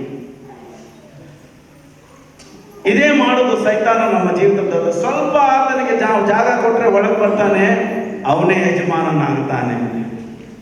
ಇದೇ ನಮ್ಮ ಜೀವಿತದಲ್ಲಿ. ಅವಾಗ 400 ವರ್ಷ ದಬ್ಬಾಳಿಕೆ ಮಾಡುವಂತ ಸಮಯದಲ್ಲಿ ಅಲ್ಲಿರುವವರಿಗೆ ಕೆಲವರಿಗೆ ಸಿಟ್ಟು ಬರ್ತದೆ. ನಮ್ಮ ದೇವರು ಈ ಜಾಗವನ್ನು ನಮಗೆ ಕೊಟ್ಟಿದ್ದಾರೆ, ನಮ್ಮ ದೇವರನ್ನು ಆರಾಧನೆ ಮಾಡುವಂತ ಸ್ಥಳ ಇದು, ಅನ್ಯರು ಬಂದು ಇದನ್ನು ಹೊಲಸು ಮಾಡಿದ್ದಾರೆ ಎಂಬುದಾಗಿ ಒಬ್ಬನಿಗೆ ಭಯಂಕರವಾಗಿ ಸಿಟ್ಟು ಬಂತು. ಅವನ ಹೆಸರು ಸಿಮಿಯೋನ್ ಮೆಕ್ಕಬೇಸ್ ಅಂತ. ಯೇಸು ಸ್ವಾಮಿ ಬರುವುದಕ್ಕಿಂತ ಮುಂಚೆ 200 ವರ್ಷಗಳ ಮುಂದೆ ಚರಿತ್ರ. ಅವನೆಲ್ಲರನ್ನ ಕೂಡಿಸ್ಬಿಟ್ಟು ಏನ್ ಮಾಡ್ತಾನೆ, ಇವ್ರನ್ನೆಲ್ಲ ಓಡಿಸ್ತಾನೆ. ಓಡಿಸಿದ ಕಾರಣ ಅಂದ್ರೆ ಅವರ ದೇವಾಲಯದಲ್ಲಿ ಅನ್ಯ ವಿಗ್ರಹಗಳನ್ನು ಇಟ್ಟುಬಿಟ್ರು. ಎಲ್ಲಿ ದೇವರಿಗೆ ಬಲಿ ಮಾಡ್ತಾರೋ ಅಲ್ಲಿ ಹಂದಿಯನ್ನ ಅವರು ಕಡಿದು ಬಿಟ್ರು. ಆ ಪವಿತ್ರವಾದ ಸ್ಥಳವನ್ನ ಅಶುದ್ಧವಾಗಿ ಮಾಡಿದ್ರು. ಸಭೆಗಳಲ್ಲಿ ಎಲ್ಲ ಕೆಟ್ಟ ಕೆಲಸ ಮಾಡಲಿಕ್ಕೆ ಪ್ರಾರಂಭ ಮಾಡಿದ್ರು. ಇದೆಲ್ಲ ನೋಡಿ ಅವರನ್ನ ಓಡಿಸಿದಾಗ ಈ ಸಿಮಿಯೋನ್ ಆ ಪಟ್ಟಣಕ್ಕೆ ಬರ್ತಾ ಇದ್ದಾನೆ, ಯೆರೂಸಲೇಮಿಗೆ. ಆ ಯಹೂದ್ಯರು, ಅಲ್ಲಿರುವಂತ ಎಲ್ಲಾ ಜನರು ಅವಾಗ ಗರಿಗಳ ತೆಗೆದುಕೊಂಡು ಅವಾಗ ಜಯಘೋಷ ಮಾಡ್ತಾ ಇದ್ರು. ಹೊಸನಾ ಸಿಮಿಯೋನ್, ಥ್ಯಾಂಕ್ ಯು, ಇಲ್ಲಿರುವಂತ ಎಲ್ಲಾ ಕೆಟ್ಟ ಕಾರ್ಯಗಳನ್ನ ನೀನು ಓಡಿಸಿದ್ದಕ್ಕಾಗಿ ನಿನಗೆ ಥ್ಯಾಂಕ್ ಯು ಅಂತ ಅವರೆಲ್ಲರೂ ದೇವರಿಗೆ ಕೊಂಡಾಡಿದರು. ಇವಾಗ ಅರ್ಥ ಆಯ್ತಾ? ಯೇಸು ಸ್ವಾಮಿ ಬಂದಾಗಲೇ ಅವರ ಗರಿಗಳೆತ್ತಿಲ್ಲ, ಅದಕ್ಕಿಂತ ಮುಂಚೆ ಗರಿಗಳನ್ನು ಅವರು ಎತ್ತುತ್ತಾ ಇದ್ರು. ಅದೇ ರೀತಿಯಾಗಿ ಯೇಸು ಸ್ವಾಮಿ ಕತ್ತೆ ಮೇಲೆ ಬರಬೇಕಾದ್ರೆ ಅವರೆಲ್ಲ ಏನ್ ಕೇಳ್ತಂದ್ರೆ, ಇದೇ ಪ್ರಕಾರವಾಗಿ ನಮ್ಮನ್ನು ಯಾರ್ಯಾರು ದಬ್ಬಾಳಿಕೆ ಮಾಡ್ತಾ ಇದ್ದಾರೋ, ನಮ್ಮ ಕೈಗಳಿಂದ ಟ್ಯಾಕ್ಸ್ ಹಾಕಿಸ್ಕೊಳ್ತಾ ಇದ್ದಾರೋ, ನಮ್ಮ ಕುಟುಂಬಗಳ ಮೇಲೆ ಅತ್ಯಾಚಾರ ಮಾಡ್ತಾ ಇದ್ದಾರೋ, ಸಭೆಗಳಲ್ಲಿ ಅತ್ಯಾಚಾರ ಮಾಡ್ತಾ ಇದ್ದಾರೋ, ಇವರಿಗೆಲ್ಲ ಪಾಠ ಕಲಿಸಲಿಕ್ಕೆ ಯೇಸು ಬಂದಿದ್ದಾನೆಂಬುದಾಗಿ ಅವರು ಶಾರೀರಿಕವಾಗಿ ತಪ್ಪಾಗಿ ಆಲೋಚನೆ ಮಾಡಿಕೊಂಡು ಗರಿಗಳನ್ನೆತ್ತಿ ನಮ್ಮನ್ನು ಬಿಡುಗಡೆ ಮಾಡುವಸನ, ಈ ಬಾಧೆಗಳಿಂದ ತೊಂದರೆಗಳಿಂದ ನಮ್ಮನ್ನು ಬಿಡುಗಡೆ ಮಾಡಿ ಎಂಬುದಾಗಿ ಮನಸ್ಸು ಹೃದಯ ಕೊಡಿದವರಾಗಿ ಅವರು ಯೇಸುವನ್ನ ನಾಮವನ್ನು ಕೂಗುತ್ತಾ ಇದ್ದಾರೆ. ಆ ಇಡೀ ದೇಶ ಅಲ್ಲಲು ಕೊಲ್ಲಲವಾಯಿತು. ಅಲ್ಲಿರುವಂತಹ ಸೈನಿಕರು ರೋಮನ್ಸ್ ಅನ್ನು ನೋಡ್ತಾ ಇದ್ದಾರೆ, ಯಾವಾಗ ಏನು ಗದ್ದಲ ಆಗ್ತದೆ, ಯಾವಾಗ ನಮ್ಮ ಮೇಲೆ ಹೊಡಿತಾರೆ ಎಂಬುದಾಗಿ ಅವರು ಹುಷಾರಾಗಿಲ್ಲ. 2 ಲಕ್ಷ ಜನ ಬಂದಿರ್ತಾರೆ ಆ ಸಮಯದಲ್ಲಿ ದೇವಾಲಯಕ್ಕೆ ಆರಾಧನೆ ಮಾಡಲಿಕ್ಕೆ. ಮುಂದೆ ನೀವು ಹಂಗೆ ಹೋಗ್ತಾ ಇದ್ರೆ ಯೇಸು ಸ್ವಾಮಿ ದೇವಾಲಯಕ್ಕೆ ಹೋಗಿ ಏನ್ ಮಾಡ್ತಾರೆ? ಎಲ್ಲ ಮಾರೋರ್ನ ಏನ್ ಮಾಡ್ತಾರೆ? ಶುದ್ಧೀಕರಣ ಮಾಡೋಕ್ಕಿಂತ ಮುಂಚೆ ಏನ್ ಮಾಡ್ತಾರೆ? ಮಧ್ಯದಲ್ಲಿ ಹೋಗ್ಬಿಟ್ಟು ಏನ್ ಮಾಡ್ತಾರೆ? ಅಂದ್ರೆ ನಮ್ಮ ಯೇಸು ಸ್ವಾಮಿಗೆ ಏನ್ ಬಂತು? ಅವಾಗ ಬರಬೇಕು ನಿಮಗೆ ಕೋಪ. ನಿಮ್ಮ ಮನೆಯಲ್ಲಿ ನಿಮ್ಮ ಗಂಡ ಪ್ರಾರ್ಥನೆ ಮಾಡಲಿಲ್ಲ ಅಂದ್ರೆ ನಿಮ್ಗೆ ಏನ್ ಬರಬೇಕು? ಕೋಪ ಬರಬೇಕು. ನಿಮ್ಮ ಮಕ್ಕಳು ದೇವರ ವಾಕ್ಯ ಓದ್ತಾ ಇಲ್ಲ ಅಂದ್ರೆ ನಿಮ್ಗೆ ಏನ್ ಬರಬೇಕು? ಕೋಪ ಬರಬೇಕು. ನಿಮ್ಮ ಮನೆಯಲ್ಲಿ ನಿಮ್ಮ ಹೆಂಡತಿ ಬೆಳಗ್ಗೆಯಿಂದ ಸಂಜೆ ತನಕ ಕೆಲಸ ಮಾಡ್ತಾ ಇದ್ರೆ, ಪ್ರಾರ್ಥನೆ ಮಾಡ್ತಾ ಇಲ್ಲ, ಬೈಬಲ್ ಓದ್ತಾ ಇದ್ರೆ ನಿಮ್ಗೆ ಏನ್ ಬರಬೇಕು? ಕೋಪ ಬರಬೇಕು. ಯಾಕೆ? ದೇವರ ವಾಕ್ಯ ಸ್ವಲ್ಪ ಓದು ಅಂತ. ಅದನ್ನು ನಮ್ಗೆ ಬಂದಿಲ್ಲ ಅಂದ್ರೆ ನಾವು ದೇವರ ಪಕ್ಷದಲ್ಲಿಲ್ಲ, ಇನ್ನೊಬ್ಬರ ಪಕ್ಷದಲ್ಲಿ ಇದ್ದೇವಂತ. ಹಲ್ಲೆಲೂಯಾ. ನಾನು ಯಾವಾಗಲೂ ಹೇಳ್ತೇನೆ ನನ್ನ ಹೆಂಡತಿಗೆ, ಒಂದು ಅರ್ಧ ಗಂಟೆ ಎಷ್ಟು ಕೆಲಸ ಮಾಡ್ತಾ ಇದೆ, ದೇವರ ವಾಕ್ಯ ಓದಮ್ಮ. ಆತನಿಂದ ತಾನೇ ಎಲ್ಲ ಆಶೀರ್ವಾದಗಳು ಬರ್ತಾ ಇರೋದು. ಅದಕ್ಕೆ ನೀನು ಅಡ್ಡಿ ಆಗ್ಬೇಡ ಅಂತ ಕೆಲಸ ಎಲ್ಲ ತೆಗೆದು ಬೀಸಾಕು, ಇವತ್ತಿಲ್ಲ ನಾಳೆ ಮಾಡ್ಕೊಳ್ಬೋದು. ಹಲ್ಲೆಲೂಯಾ. ಏನ್ ಬರ್ಬೇಕು ನಮಗೆ? ಕೋಪ ಬರಬೇಕು. ಮಕ್ಕಳು ಬೈಬಲ್ ಓದಿಲ್ಲ ಅಂದ್ರೆ ತಂದೆ ತಾಯಿ ಏನ್ ಬರಬೇಕು? ಎಷ್ಟು ಸಾರಿ ನಿಮಗೆ ಹೇಳ್ಬೇಕೆಂಬುದಾಗಿ ಕೋಪ ಬರಬೇಕು. ದೇವರಿಗಿರುವ ಕೋಪ ನಮಗೂ ಇರಬೇಕು, ಸರಿ, ಒಳ್ಳೆ ರೀತಿಯಲ್ಲಿ. ಯಾರು ಕೋಪ ಮಾಡ್ತಾರೆ ನೋಡಿ, ಅವ್ರ ಮನಸ್ಸು ಹೆಂಗಿರ್ತದೆ? ಶುದ್ಧವಾಗಿರ್ತದೆ. ಕೋಪನೇ ಬರಲ್ಲ ಅಂದ್ರೆ ಅವ್ರ ಹತ್ರ ಸಹವಾಸ ಮಾಡಬೇಡಿ. ನನ್ನ ಫ್ರೆಂಡ್ಸ್ ಏನಾದ್ರು, ಯಾರಾದ್ರೂ ನನ್ನ ಫ್ರೆಂಡ್ಸ್ಗೆ ಏನಾದ್ರು ಅಂದ್ರೆ ನಾನು ಹೇಳ್ತೀನಿ ನೆಕ್ಸ್ಟ್ ಟೈಮ್ ಅವ್ರ ಹತ್ರ ಹೋಗ್ಬೇಡ ಅಂತ. ಯಾಕೆ? ಅವ್ರಿಗೆ ನೋವಾದ್ರೆ ಯಾರು ನೋವಾದಂಗೆ? ನನಗೂ ನೋವಾದಂಗೆ. Because I love them. ಅವರನ್ನ ನಾನು ಪ್ರೀತಿ ಮಾಡ್ತೇನೆ, ಗೌರವಿಸ್ತೇನೆ, ಮರ್ಯಾದಿಸ್ತೇನೆ. ಯಾಕೆ ಯೇಸು ಸ್ವಾಮಿಗೆ ಸಿಟ್ಟು ಬರ್ತದಂದ್ರೆ, ಬೇರೆ ಊರಿನಿಂದ ಬರೋರು, ಅವರು ಬೇರೆ ದೇಶದಲ್ಲಿ ಕೆಲಸ ಮಾಡೋರು ಸಭೆಗೆ ಬಂದಾಗ ಅಲ್ಲಿಂದ ಕಾಸು ತಗೊಂಡ್ಬರ್ತಾರೆ, ಅಲ್ಲಿಂದ ಪ್ರಾಣಿ ತರ್ಲಿಕ್ಕೆ ಆಗಲ್ಲ ಅಂತ ಸಭೆ ಆಚೆ ಕಡೆ ಖರೀದಿ ಮಾಡಿದ್ರೆ ಅದಕ್ಕೆ ದುಡ್ಡು ಕಮ್ಮಿ. ಅವಾಗ ಅವರಲ್ಲಿ ಪ್ರಾಣಿ ತಗೊಂಡ್ಬಂದು ದೇವಾಲಯಕ್ಕೆ ಬಂದಾಗ ಅಲ್ಲಿರುವಂತ ಯಾಜಕ ನನ್ನ ತರ ಇದು ಕಿವಿ ಸರಿ ಇಲ್ಲ, ಇದು ಕಣ್ಣು ಸರಿ ಇಲ್ಲ ಅಂತ ಏನ್ ಮಾಡ್ತಾನೆ? ರಿಜೆಕ್ಟ್ ಮಾಡ್ತಾನೆ. ನನ್ನಂತ ಸೇವಕ. ಯಾಕೆ? ನೀನು ಅಲ್ಲಿ ಇಲ್ಲಿ ತಗೊಂಡಿದ್ರೆ ನನಗೂ ಕಮಿಷನ್ ಸಿಗ್ತಾ ಇತ್ತು, ನೀನು ಅಲ್ಲಿ ತಗೊಂಡಿದ್ಯಾ, ನನಗೆ ಏನು ಕಮಿಷನ್ ತಗೊಂಡಿಲ್ಲ ಅಂತ ಆ ಪ್ರಾಣಿಯನ್ನು ಏನ್ ಮಾಡ್ತಾನೆ? ಇದು ಸರಿ ಇಲ್ಲ. ಅವನು ತಿರುಗಿ ಅದು ಬೀಸಾಗಿಬಿಟ್ಟು ಹೊಸದು ತಗೋಬೇಕು. 1 ವರ್ಷ ಗಟ್ಟಲೆ ಕೆಲಸ ಮಾಡಿದ ಎಲ್ಲ ದುಡ್ಡು ಅವನು ಅಲ್ಲಿ ಖರ್ಚು ಮಾಡಿ ಖಾಲಿ ಕೈಯಿಂದ ಪ್ರಾಣಿಯನ್ನ ಸಭೆಗೆ ತಂದು ಯಾವ ರೀತಿಯಲ್ಲಿ ಅವನು ದೇವರನ್ನ ಆರಾಧನೆ ಮಾಡ್ತಾನೆ. ಅಲ್ಲಿ ಪ್ರಾಣಿ ತಗೊಳ್ಬೇಕಾದ್ರೆ ಜಗಳ ಆಗಿದೆ, ಮಾತುಕತೆ ಚಕಮಕಿ ಆಗಿದೆ, ಅವನ ಮನಸ್ಸು ಒಡೆದೋಗಿದೆ. 100 ಕಿಲೋಮೀಟರ್ ಇಂದ ಬಂದಿದ್ದಾನೆ ದೇವರನ್ನ ಆರಾಧನೆ ಮಾಡಲಿಕ್ಕೆ. ತಂದಿದ್ದು ದುಡ್ಡೆಲ್ಲ ಹೋಗ್ಬಿಟ್ಟಿದೆ. ಅಲ್ಲಿ ಜಗಳ ಮಾಡಿದ್ದಾನೆ, ಗಲಾಟೆ ಮಾಡಿದ್ದಾನೆ. ಆ ಕುರಿ ಸಲುವಾಗಿ ಪಾರಿವಾರ ಸಲುವಾಗಿ ಇವಾಗ ಅದನ್ನು ತೆಗೆದುಕೊಂಡು ದೇವರ ಹತ್ರ ಹೋಗ್ತಾ ಇದ್ದಾನೆ. ಅವನ ಮನಸ್ಸು ಒಡೆದು ಹೋಗಿದೆ. ಅವನ ಪ್ರಾರ್ಥನೆ ದೇವರ ಅಂಗೀಕಾರ ಮಾಡ್ತಾರ?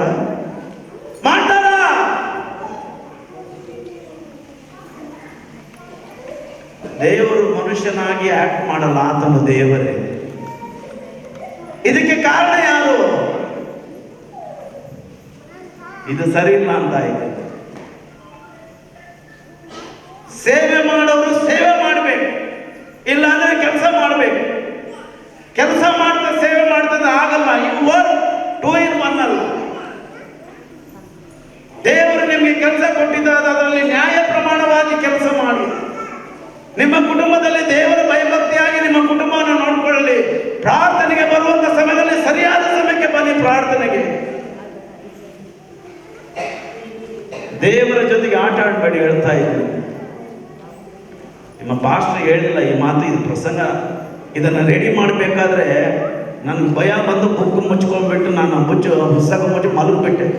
ಈ ಪ್ರಕಾರ ನನಗೆ ಜೀವನ ಮಾಡಲಿಕ್ಕೆ ಆಗಲ್ಲ. ಈ ರೀತಿಯಲ್ಲಿ ಸಭೆಯಲ್ಲಿ ಅವರು ದುಡ್ಡು ಮಾಡ್ತಾ ಇದ್ರು, ಪರಿಶುದ್ಧ ಸ್ಥಳದಲ್ಲಿ. ಅಷ್ಟು ಮಾತ್ರವಲ್ಲ, ಕೆಲವೊಂದು ಜಾಗದಲ್ಲಿ ಅನ್ಯರು ಬಂದು ಅವರು ದೇವರನ್ನು ಆರಾಧನೆ ಮಾಡಬಹುದು. ಅವ್ರಿಗೆ ಗೊತ್ತಿಲ್ಲ.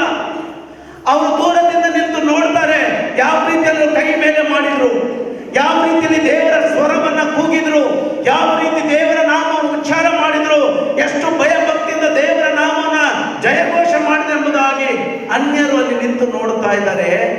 ಅನ್ಯರು ನಿಂತು ನೋಡುವ ಸ್ಥಳವನ್ನು ಅವ್ರೇನ್ ಮಾಡಿದ್ರು? ಮಾರ್ಕೆಟ್ ಮಾಡಿಬಿಟ್ರು ಮಂದಿರದಲ್ಲಿ. ಯಾಕೆ? ದುಡ್ಡು. ಇವತ್ತು ದೇವರಿಗಿಂತ ದುಡ್ಡು ನಮಗೆ ಜಾಸ್ತಿ ಆಗ್ಬಿಟ್ಟಿದೆ. ಅವ್ರೇನಾದ್ರೂ ಮಾಡ್ಕೊಳ್ಳಿ, ಪರವಾಗಿಲ್ಲ. ದೇವರ ಮಕ್ಕಳು ನಾವು ದೇವರ ಮೇಲೆ ನಂಬಿಕೆ ಇಡಬೇಕು, ವಿಶ್ವಾಸ ಇಟ್ಟಿರಬೇಕು. ಸರಿಯಾದ ಸಮಯದಲ್ಲಿ, ಎಲ್ಲರೂ ನಮ್ಮನ್ನು ಕೈ ಬಿಟ್ಟಂತ ಸಮಯದಲ್ಲಿ ದೇವರು ನಮ್ಮ ಕರವನ್ನ ಹಿಡಿತಾರೆ. ಹಲ್ಲೆಲೂಯಾ. ಅದಕ್ಕೆ ಯಾರ ಹತ್ರ ಕೇಳಲಿಕ್ಕೆ ಹೋಗಬೇಡಿ. ಯಾರ ಹತ್ರ ಕೇಳಬೇಕು? ಅದು ಕೇಳಲಿಕ್ಕೆ ಜಾಗ ಇದೆ. ಇಲ್ಲಿ ಬಂದು ಅಳ್ರಿ, ಇಲ್ಲಿ ಬಂದು ಪ್ರೇಯರ್ ಮಾಡ್ರಿ, ಇಲ್ಲಿ ಬಂದು ಗೋಳಾಡ್ರಿ, ಎಲ್ಲ ನಿಮಗೆ ನೆರವೇರ್ತದೆ. ನಿಮ್ಮ ಚರ್ಚ್ಗೆ ಬರ್ತಾ ಇದ್ರು ಒಂದು ಅಮೆರಿಕನ್ ಪಾಸ್ಟರ್ ಕ್ರಿಸ್ ಅಂತ. ಅವರೇ ನಿಮ್ಮ ಪಾಸ್ಟರ್ ಸತೀಶನ್ನ ಪರಿಚಯ ಮಾಡಿದ್ದು, ಅಮೆರಿಕನ್ ಮಿಷನರಿ. 5 ವರ್ಷ ಹಿಂದೆ ಬಂದಾಗ ನನ್ನ ಹೆಂಡತಿ ಮಕ್ಕಳನ್ನ ಮೈಸೂರು ಕರ್ಕೊಂಡು ಹೋಗಿದ್ದಾರೆ ಅವರು. ನಾನು ಬಸ್ಸಲ್ಲಿ ಕೇಳಿದೆ, ನಿನ್ನ ಮಗಳಿಗೆ ಮದುವೆ ಆಯ್ತಾ? ಆಯ್ತು. ಮಕ್ಕಳಾದ್ರ ಆಗಲ್ಲ. ಯಾಕಾಗಲ್ಲ? ಅಮೆರಿಕದಲ್ಲಿರುವಂತ ಡಾಕ್ಟರ್ಗಳು ಹೇಳಿದ್ರು ಆಗಲ್ಲ ಅಂತ. ಒಂದು ಪಾಸ್ಟ್ ಹೇಳ್ತಾ ಇದ್ದಾರೆ. ಅವ್ರು ನಿಮ್ಮ ಚರ್ಚೆಗೆ ಬಂದು ಪ್ರಸಂಗ ಮಾಡಿದ್ದಾರೆ. ಪಾಸ್ಟರ್ ಮನೇಲಿ ಇದ್ದಾರೆ, ಅವ್ರ ಗಂಡ ಹೆಂಡತಿ ಇತ್ತು, ಒಂದು ಒಳ್ಳೆ ಮನುಷ್ಯ. ಅಮೆರಿಕದಲ್ಲಿರುವ ಡಾಕ್ಟರ್ಗಳು ಹೇಳಿದರೆ ಆಗಲ್ಲ ಅಂದ್ರೆ ಆಗಲ್ಲ. ಅವ್ರಿಗೆ ಚಾನ್ಸ್ ಕೊಟ್ಟು ಏಸಪ್ಪಕ್ಕೆ ಒಂದು ಚಾನ್ಸ್ ಕೊಡೋಣ ಅಂತ ನಾನು ಹೇಳಿದೆ. ಆಗಲ್ಲ ಫ್ರಾನ್ಸಿಸ್, ನಿನಗೆ ಹುಚ್ಚಿಡ್ತಿದೆಯಾ? ಆಗಲ್ಲ. ಇರ್ಲಿ ಅಪ್ಪ, ನಾನು ಹುಚ್ಚನೆ. ದೇವರಿಗೆ ಒಂದು ಚಾನ್ಸ್ ಕೊಡೋಣ. ಆತನಿಗೆ ಅಸಾಧ್ಯವಾದದ್ದು ಯಾವುದಿಲ್ಲ. ನಾನು ಇಲ್ಲಿ ಇದ್ದು ಪ್ರಾರ್ಥನೆ ಮಾಡ್ತೇನೆ, ನೀನು ಅಮೆರಿಕದಲ್ಲಿ ಇದ್ದು ಪ್ರಾರ್ಥನೆ ಮಾಡೋಣ. ನಿನ್ನ ಮಗಳಿಗೆ ಈ ಮಾತು ಹೇಳ್ಬೇಡ ಅಂತ ಹೇಳಿದೆ. ಅವ್ರು ಹೋದ್ರು. ಅವ್ರು ಮಾಡಿದ್ರೋ ಗೊತ್ತಿಲ್ಲ ಪ್ರೇಯರ್, ನಾನು ಮಾಡಿದೆ. 3 ತಿಂಗಳಾದ್ಮೇಲೆ ಫೋನ್ ಬಂತು, ಫ್ರಾನ್ಸಿಸ್ ನನ್ನ ಮಗಳಿಗೆ ಮಗುವಾಗಿ 3 ತಿಂಗಳು ಹೋಗಿಬಿಡ್ತು. ನಾನಂತ ದೇವರಿಗೆ ಸ್ತೋತ್ರ. ಆಗಲ್ಲ ಅಂತ ಇದ್ದೇನೆ. ಆಯ್ತಲ್ಲ, ಇವಾಗ ಅಮೆರಿಕ ಡಾಕ್ಟರ್ ಅಂತ ಇವಾಗ ಆಯ್ತಲ್ಲ.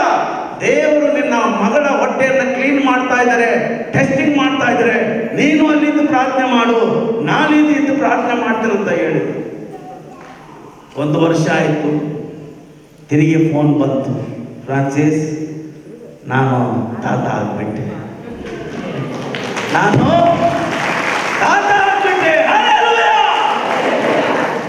ಏನ್ ಬೇಕು ನಿನಗೆ? ನನಗೇನು ಬೇಡಪ್ಪ, ನೀನು ಸಮಾಧಾನವಾಗಿ ಸಂತೋಷವಾಗಿದ್ರೆ ಸಾಕು. ನಾನು ನಿನ್ನ ಗೆಳೆಯ. ನಾವಿಬ್ಬರು ಸೇರಿ 4 ವರ್ಷ ಬೆಂಗಳೂರಲ್ಲಿ ಸೇವೆ ಮಾಡಿದ್ದೇವೆ. ಒಳ್ಳೆ ಒಳ್ಳೆ ಊಟ ತಿನ್ನಿಸಿದ್ಯಾ ನನಗೆ 4 ವರ್ಷ. ಇದಕ್ಕಿಂತ ಮೇಲೆ ನನಗೇನು ಬೇಕು? ಇದಕ್ಕಿಂತ ನನಗೇನು ಬೇಕು? ಏಸಪ್ಪನ ಕೈ ಹಿಡಿದು ನಾವು ಕಲ್ತು ಬಿಟ್ರೆ ಸರಿಯಾದ ಸಮಯಕ್ಕೆ ಆತನು ಹೇಳ್ತಾನೆ, ನಾನೇ ಸರ್ವಶಕ್ತನು. ಹಲ್ಲೆಲೂಯಾ. ಅದಕ್ಕೆ ಮನುಷ್ಯರನ್ನೆಲ್ಲ ಪಕ್ಕಕ್ಕೆ ಇಟ್ಬಿಟ್ಟು ಆತನನ್ನು ನಾವು ನಂಬೋಣ. ಹಲ್ಲೆಲೂಯಾ. ಅದನ್ನು ನೋಡಿಬಿಟ್ಟು ಯೇಸು ಸ್ವಾಮಿ ಅದನ್ನೆಲ್ಲ ಏನ್ ಮಾಡ್ತಾರೆ, ಅವ್ರ ಮೇಲೆ ತುಳಿದು ಹೋಗಿರ್ಬೋದು, ಅವರನ್ನ ಹೊಡೆದಿರ್ಬೋದು, ಬೈದಿರ್ಬೋದು.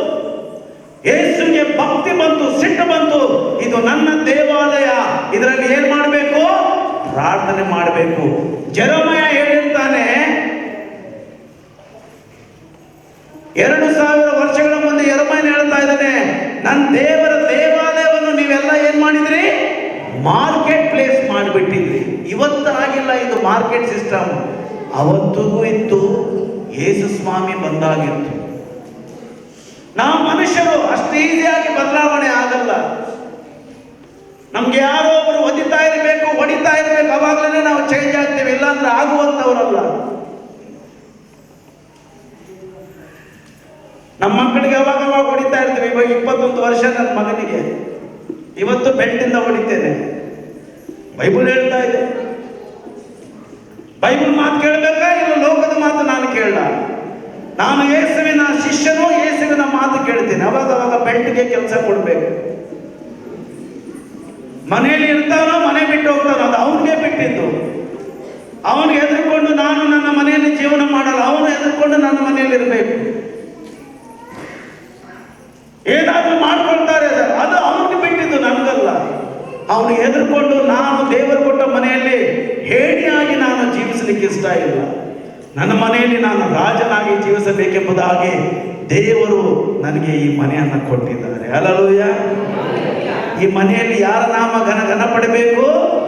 ದೇವರ ನಾಮ.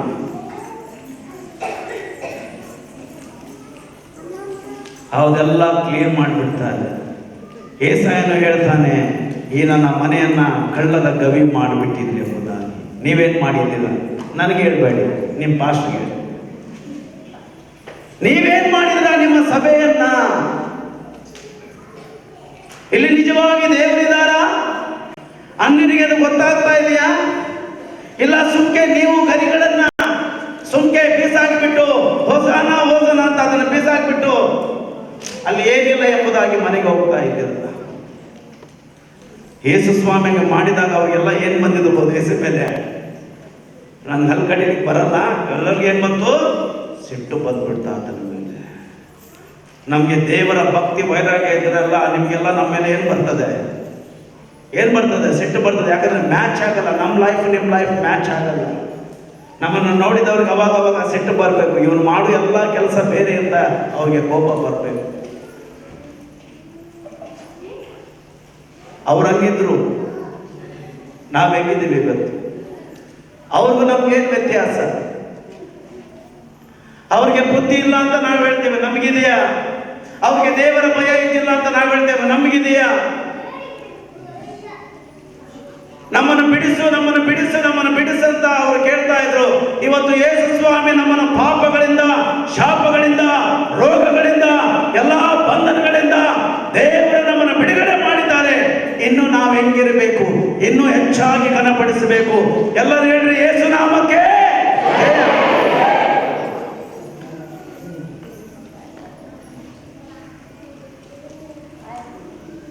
ನಾನು ಡೈಲಿ 37 ವರ್ಷದಿಂದ ನಾನು ಹೇಳಿದ್ದೇನೆ ಸುಮಾರು ಸರ್, ಬೆಳಗ್ಗೆಯಿಂದ ಸಂಜೆ ತನಕ ಕುಂತು ಓದ್ತಾ ಇರ್ತೇನೆ. ನಾನು ಪಾಠ ಮಾಡಬೇಕು ಬೆಳಗ್ಗೆಯಿಂದ ಸಂಜೆ ಡೈಲಿ. ಯಾರ ಸಲುವಾಗಿ? ನನ್ನ ಸಲುವಾಗಿ. ನೀವೆಲ್ಲರೂ ಯೇಸುವಲ್ಲಿ ಬೆಳೆಯಬೇಕು. ನಿಮ್ಮ ಮನಸ್ಸು, ನಿಮ್ಮ ವಿಶ್ವಾಸ ಯೇಸುವಿನಲ್ಲಿ ಸ್ಥಿರವಾಗಿ ನಿಲ್ಲಬೇಕು. ಯಾರ ಮಾತು ಕೇಳಿ ನೀವು ಅಲ್ಲಲು ಕೊಲ್ಲಲಾಗಬಾರ್ದು, ಚಂಚಲ ಆಗಬಾರ್ದು. ಸ್ಥಿರವಾಗಿರಬೇಕು, ನಿಮ್ಮ ವಿಶ್ವಾಸದಲ್ಲಿ ಇರಬೇಕೆಂಬುದಾಗಿ ದೇವರು ಆ ಕರೆಯನ್ನು ನನಗೆ ಕೊಟ್ಟಿದ್ದಾರೆ.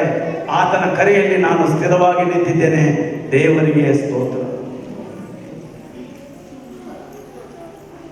ಅವರೆಲ್ಲ ಹೇಳ್ತಾ ಇದ್ದಾರೆ, ಯೇಸುವೆ ನಮ್ಮನ್ನ ಬಿಡುಗಡೆ ಮಾಡು, ಬಿಡುಗಡೆ ಮಾಡು, ಹೊಸನ. ಯೇಸು ಬಿಡುಗಡೆ ಮಾಡಿದ್ರು. What about us? ನಾನು ನಿಮಗೆ ಇನ್ಸಲ್ಟ್ ಮಾಡಲಿಕ್ಕೆ ಆ ಮಾತು ಹೇಳಿಲ್ಲ. ನಿಮಗೆ ನೋವಾಗಬೇಕು, ದೇವರಿಗಾಗಿ ಬೇಗ ಬನ್ನಿರಿ, ಆತನು ನಿಮಗಾಗಿ ಕಾಯ್ತಾ ಇದ್ದಾನೆ ಎರಡು ಕರೆಗಳನ್ನು.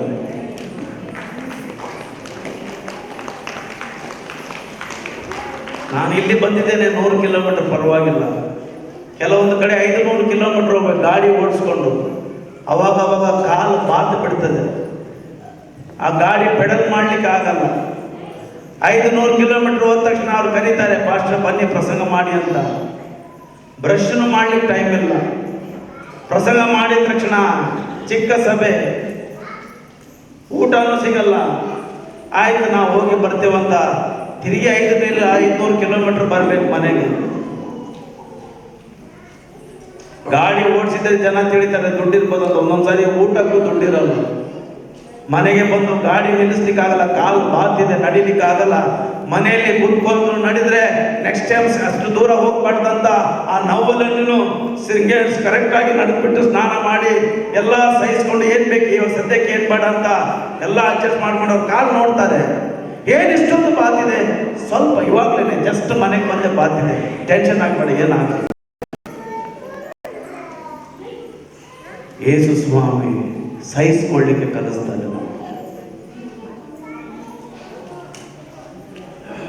ಸಹಿಸಿಕೊಳ್ಳಬೇಕು. ನೀವು ಹಂಗೆ ಮುಂದೆ ಓದ್ತಾ ಇರ್ಬೇಕಾದ್ರೆ ಯೇಸು ಸ್ವಾಮಿ ಕತ್ತೆ ಮೇಲೆ ಕುಂತು ಹೋಗ್ಬೇಕಾದ್ರೆ ಯೇಸು ಸ್ವಾಮಿ ಹೇಳ್ತಾರೆ, ಮುಗಿಸ್ತಾ ಇದ್ದಾರೆ ಫಸ್ಟ್ 2 ನಿಮಿಷ. ಪ್ರೇಯರ್ ಶಾಲ್ ಇರ್ತದಲ್ಲ, ಯೇಸು ತಲೆ ಮೇಲೆ ಹಾಕೊಂಡಿರ್ತಾರೆ ಯಾವ್ದಿಗಳು, ಆತನ ಕತ್ತೆ ಮೇಲೆ ಕುತ್ಕೊಂಡಿರ್ತಾನೆ. ಎಲ್ಲರೂ ಹೇಳ್ತಾ ಇದ್ದಾರೆ, ಎಲ್ಲರೂ ಹೇಳಿ ಯೇಸು ಎಲ್ಲ ಹೇಳ್ತಾ ಇದ್ದಾರೆ, ಹೊಸನ ಹೊಸನ ಅಂತ. ಯೇಸು ಕತ್ತೆ ಮೇಲೆ ಕುತ್ಕೊಂಡು ಆತನ ಅಳ್ತಾ ಇದ್ದಾನೆ. ಏನ್ ಮಾಡ್ತಾ ಇದ್ದಾನೆ? ಜೋರು ಅಳ್ತಾ ಇದ್ದಾನೆ, ಆದ್ರೆ ಯಾರಿಗೂ ಕೇಳಿಸ್ತಾ ಇಲ್ಲ. ಅಯ್ಯೋ ದೇವರೇ, ಸರ್ವಶಕ್ತನಾದ ದೇವರು ಇವರ ಮಧ್ಯದಲ್ಲಿ ಬಂದಿದ್ದಾನೆ, ಇವ್ರಿಗೆ ಯಾರು ಅರ್ಥ ಆಗಿಲ್ಲ ನನ್ನ ಸಮಯ.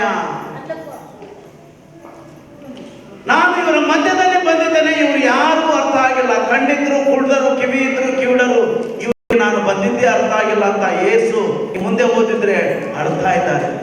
ನಾನು ಯಾರು ಎಂಬುದಾಗಿ ಇವರಿಗೆ ಗೊತ್ತಾಗ್ತಲ್ಲ. ಹೋದನ ಅಂತ ಬಾಯಿಂದ ಮಾತ್ರ ದೇವರೇ ಅಂತ, ಒಳಗೆ ಏನೂ ಇಲ್ಲ, ಖಾಲಿ. ಒಳಗೆ ಏನಿದೆ? ಎಂಟಿ, ಏನೂ ಇಲ್ಲ ಒಳಗೆ, ಖಾಲಿ. ಆದ್ರೆ ಬಾಯಿಂದ ಹೊಸನ ಹೊಸನ ಹೊಸನ ಅಂತ ಓದುತ್ತಾ ಇದ್ರೆ ಒಳಗೆ ಏನೂ ಇಲ್ಲ. ದೇವರಿಲ್ಲ, ದೇವರ ಭಯ ಇಲ್ಲ. ದೇವರಿಲ್ಲ ಅಂದ್ರೆ ದೇವರ ಭಯ, ದೇವರ ಭಕ್ತಿಯಿಂದ ಬರ್ತದೆ. ನಾವು ಒಂದೊಂದ್ಸಾರಿ ಏನೇನೋ ಮಾತಾಡ್ತೇವೆ, ದೇವರಿಲ್ಲ ಅಂದ್ರೆ ದೇವರ ಭಯ ಭಕ್ತಿಯಲ್ಲಿ ಬರ್ತದೆ. ಯೇಸು ಹೇಳ್ತಾನೆ, ದೇವರೇ ಇವರು ಆ ಸಮಯವನ್ನ ಬಿಟ್ಟರು. ಯಾಕೆ ಹೇಳ್ತಾನಂದ್ರೆ, ಯೇಸು ಸ್ವಾಮಿ ಸತ್ತು ಪರಲೋಕ ಹೋದ ಮೇಲೆ ಆಂಟಿಯೋಕ್ ಅಂತ ಒಬ್ಬನು ರೋಮನ್ ಅಧಿಕಾರಿ ಬಂದು ಆ ಯಾವ ದೇವಾಲಯದಲ್ಲಿ ಅವ್ರು ಆರಾಧನೆ ಮಾಡ್ತಾರೆ ಅದನ್ನು ಧ್ವಂಸ ಮಾಡ್ತಾನೆ. ಅಲ್ಲಿರುವಂತ ಎಲ್ಲಾ ಜನರನ್ನ ಸಾಯಿಸಿ ಬಿಡ್ತಾನೆ. ಅದಕ್ಕೆ ಯೇಸು ಸ್ವಾಮಿ ಅವರನ್ನು ನೋಡಿ ದುಃಖ ಬೀಳ್ತಾನೆ, ಹೇಳ್ತಾನೆ, ನಾನು ಬಂದಂತ ಸಮಯ ಇವರು ತಿಳ್ಕೊಂಡಿಲ್ಲ, ಕಂಡುಕೊಂಡಿಲ್ಲ. ಒಂದು ವೇಳೆ ಇವತ್ತು ನೀವು ಯೇಸುವನ್ನು ಕಂಡುಕೊಂಡಿಲ್ಲ, ತಿಳಿದುಕೊಂಡಿಲ್ಲ ಅಂದ್ರೆ ಇವತ್ತು ರಾತ್ರಿ ನೀವು ತೀರೋಗ್ಬಿಟ್ರಿ. ಆಲೋಚನೆ ಮಾಡಿ, ಎಲ್ಲೋಗ್ತೀರಾ? ಅನ್ಬೇಡಿ, ನರಕಕ್ಕೆ. ಒಂದು ಪರಲೋಕ, ಒಂದು ಮೂರನೇದಿಲ್ಲ. ಮೂರಿಲ್ಲ, ಎರಡೇ ಇದೆ. ಒಂದು ಎಲ್ಲೋಗ್ಬೇಕು, ಇಲ್ಲ ಅಂದ್ರೆ ಇಷ್ಟು ಫಾಸ್ಟ್ ಕಷ್ಟಪಟ್ಟು ಇಷ್ಟು ಏನೇನೋ ಮಾಡಿ, ನನಗೆ ಗೊತ್ತಿಲ್ಲ ಅವ್ರು ಎಷ್ಟು ದಿನ ಊಟ ಮಾಡಿದ್ರು, ನಿದ್ದೆ ಮಾಡಿದ್ರು, ಅವ್ರಿಗೆ ಬೇದಿ ಆಯ್ತು ಏನಾಯ್ತು ನನಗೆ ಗೊತ್ತಿಲ್ಲ. ನನಗೆ ಭಯ ಆಗ್ಬಿಡ್ತು, ನೋಡಿ ಹೆಂಗ್ ಮಾಡಿರ್ಬೋದು ಈ ಮನುಷ್ಯ. ಅದರಲ್ಲಿ ನನಗೆ ಹೆಲ್ಪ್ ಮಾಡಿದ್ದಾರೆ, ನಾನು ₹1 ಕೊಟ್ಟಿಲ್ಲ ಅಂತ ನನ್ನ ಮೇಲೆ ನನಗೆ ಅಸಹ್ಯ ಆಯಿತು. ಒಂದು ದೇವರ ಸೇವಕರು ದೇವರಿಗಾಗಿ ಇಷ್ಟೊಂದು ಶ್ರಮೆ ಬಿಡ್ತಾ ಇದ್ದಾರೆ, ಬರೇ ನಾವು ಪ್ರಸಂಗ ಮಾಡಿ ಹೋಗ್ತೇವೆ, ಏನು ಮಾಡ್ತಾ ಇಲ್ಲ ಅಂತ ನನಗೆ ನನ್ನ ಮೇಲೆ ಬೇಜಾರಾಗ್ಬಿಡ್ತು. ಆದ್ರೆ ಪ್ರಾರ್ಥನೆ ಮಾಡ್ತಾ ಇರ್ತೇನೆ, ದೇವರ ದಯ ತೋರಿಸಿ ಆ ಮನುಷ್ಯನಿಗೆ ಸಹಾಯ ಮಾಡು. ಅವಾಗ ಫೋನ್ ಮಾಡ್ತೇನೆ, ಪಾಸ್ಟ್ರೆ ಹುಷಾರಾಗಿ ಇಲ್ಲಿ ನೋಡ್ಕೊಳ್ಳಿ. ಅದಕ್ಕೆ ಈ ಪಾಮ್ ಸಂಡೆ ಅದನ್ನು ನೆನಪು ಮಾಡ್ಕೊಳ್ಳಿಕ್ಕೆ ದೇವರು ಈ ಸ್ಟೋರಿ ಇಟ್ಟಿದ್ದಾರೆ. ಎಲ್ಲ ಹಳೇದೆ, ಹಳೆ ಒಡಂಬಡಿಕೆ ಆಗಿದ್ದೆಲ್ಲ ದೇವರು ಯೇಸುವಿನಲ್ಲಿ ನೆರವೇರಿಸಿದ್ದಾರೆ. ಅವ್ರ ಥರ ನಾವಿರಬಾರ್ದಂತ ಈ ಭಾನುವಾರ ಒಂದು ತೀರ್ಮಾನ ಮಾಡಬೇಕು. ಬಾಯಿಂದ ಮಾತ್ರ ನಿನಗೆ ಸ್ತೋತ್ರ ಮಾಡಲ್ಲ ದೇವರೇ, ಅಂತರಂಗದಿಂದ ನಾನು ನಿನಗೆ ಸ್ತೋತ್ರ ಮಾಡ್ತೀನಿ. ಹಲ್ಲೆಲೂಯಾ. ನಿಮ್ಮ ಕಾಣಿಕೆ ಅದೆಲ್ಲ ಕೇಳಲ್ಲ. That is all secondary. ನಿಮ್ಮ ಮನಸ್ಸು, ನಿಮ್ಮ ಹೃದಯ.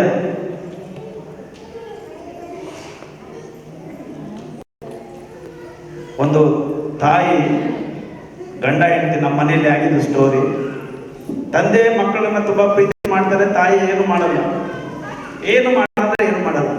ಒಂದು ದಿನ ನಮ್ಮ ಮನೆಗೆ ಬಂದ್ರು ಇಬ್ರು ಗಂಡು ಮಕ್ಕಳು.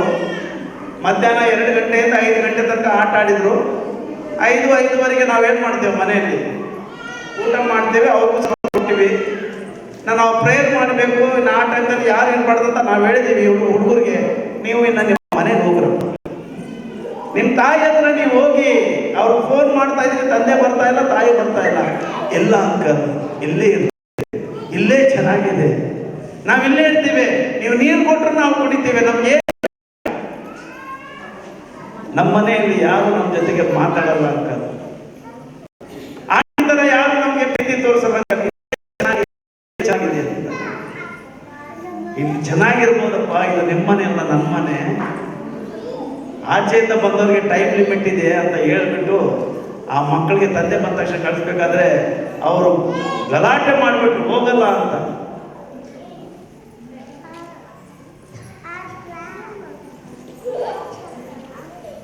ಆ ತಾಯಿ ತರ ಇಲ್ಲ ಯೇಸು ಸ್ವಾಮಿ. ಆದರೆ ಯೇಸು ಒಳ್ಳೆ ತಂದೆ, ಪ್ರೀತಿ ಮಾಡುವುದು, ನಮಗಾಗಿ ತನ್ನ ಪ್ರಾಣ ಕೊಟ್ಟು. ಅದು ನಮ್ಗೆ ಅರ್ಥ ಆದರೆ ನಾವು ಆ ಹುಡುಗರ ನಾವು ಹೇಳ್ತೇವೆ, ಹುಡುಗರ ಥರ ನಾವು ಹೋಗಲ್ಲ, ಇಲ್ಲೇ ಚೆನ್ನಾಗಿದೆ, ಇಲ್ಲೇ ಚೆನ್ನಾಗಿದೆ, ಇಲ್ಲೇ ಚೆನ್ನಾಗಿದೆ.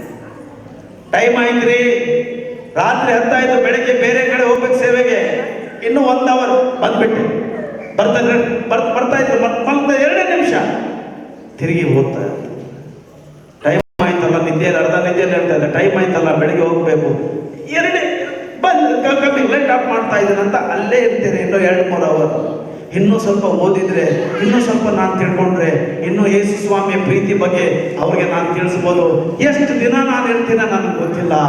ಇರೋ ತನಕ ನನ್ನ ಸಮಯ, ಸಂದರ್ಭ, ಅವಕಾಶವನ್ನ ಸರಿಯಾಗಿ ತಿಳಿದುಕೊಂಡು ಕಂಡುಕೊಂಡು, ದೇವರೇ ನಿನ್ನ ಮಕ್ಕಳಿಗೆ ಬೋಧನೆಸಿಗೆ ನನಗೆ ಬೇಕಾದ ಬಲ, ಜ್ಞಾನ, ವಿವೇಕ, ತಿಳುವಳಿಕೆ, ಭಕ್ತಿ ವೈರಾಗ್ಯವನ್ನು ಕೊಡು.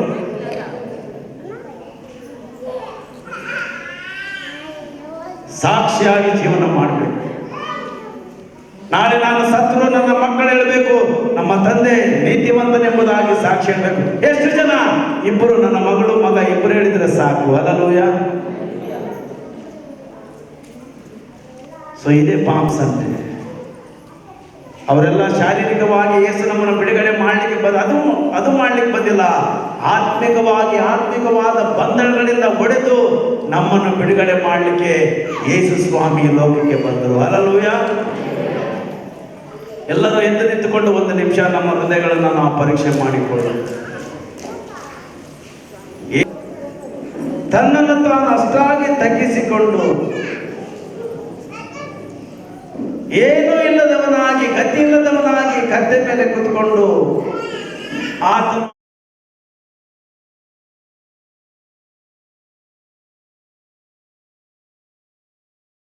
ಈತನೊಂದು ಪ್ರವಾದಿಯು, ಕೆಲವರಿಗೆ ಈತನು ದೇವರ ಮಗನೆಂಬುದಾಗಿ ಗೊತ್ತಿದ್ದು ಅದಕ್ಕೆ ಎಲ್ಲರೂ ಯೇಸುವನ್ನ ಜಯಘೋಷ ಮಾಡಿದರು. ಸ್ವಲ್ಪ ಹೊತ್ತು ಅಷ್ಟೇ. ನಾವು ಆ ರೀತಿಯಲ್ಲಿ ಇರಬಾರ್ದು. ಒಂದು ಸಾರಿ ನಾವು ತೀರ್ಮಾನ ಮಾಡಿದ್ರೆ ಸಾಯೋ ತನಕ ತೀರ್ಮಾನದಲ್ಲಿ ನಾವಿರಬೇಕು. ಎಲ್ಲರೂ ಹೇಳಿ, ಯೇಸುವೇ ನೀನು ಮಾಡಿದ ಎಲ್ಲಾ ತ್ಯಾಗಗಳಿಗಾಗಿ ನಿನಗೆ ಸ್ತೋತ್ರ.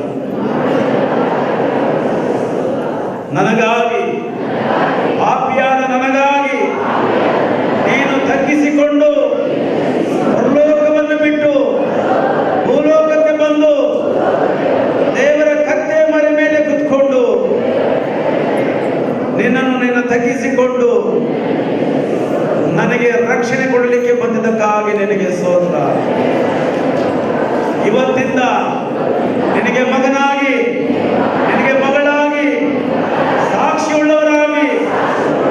ಜೀವಿಸಲಿಕ್ಕೆ ನಮಗೆ ಬಲ, ಧೈರ್ಯ, ನಂಬಿಕೆ, ವಿಶ್ವಾಸವನ್ನು ಕೊಡು. ನಿನ್ನ ನಾಮದಲ್ಲಿ ಆಮೆನ್. ದೇವರು ನಿಮ್ಮೆಲ್ಲರನ್ನ ಆಶೀರ್ವಾದ ಮಾಡಿ.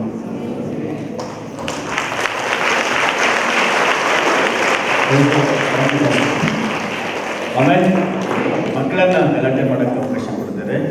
ಸ್ವಲ್ಪ ಸಮಯ ಮಾತ್ರ ದೇವರ ವಾಕ್ಯಕ್ಕೆ ಹೋಗಿ ನಮ್ಮ ನಂತರ ಪ್ರಾರ್ಥನೆ ಮಾಡೋಣ. ಎಲ್ಲ ಕೂತ್ಕೊಳ್ಳೋಣ ಒಂದು ನಿಮಿಷ.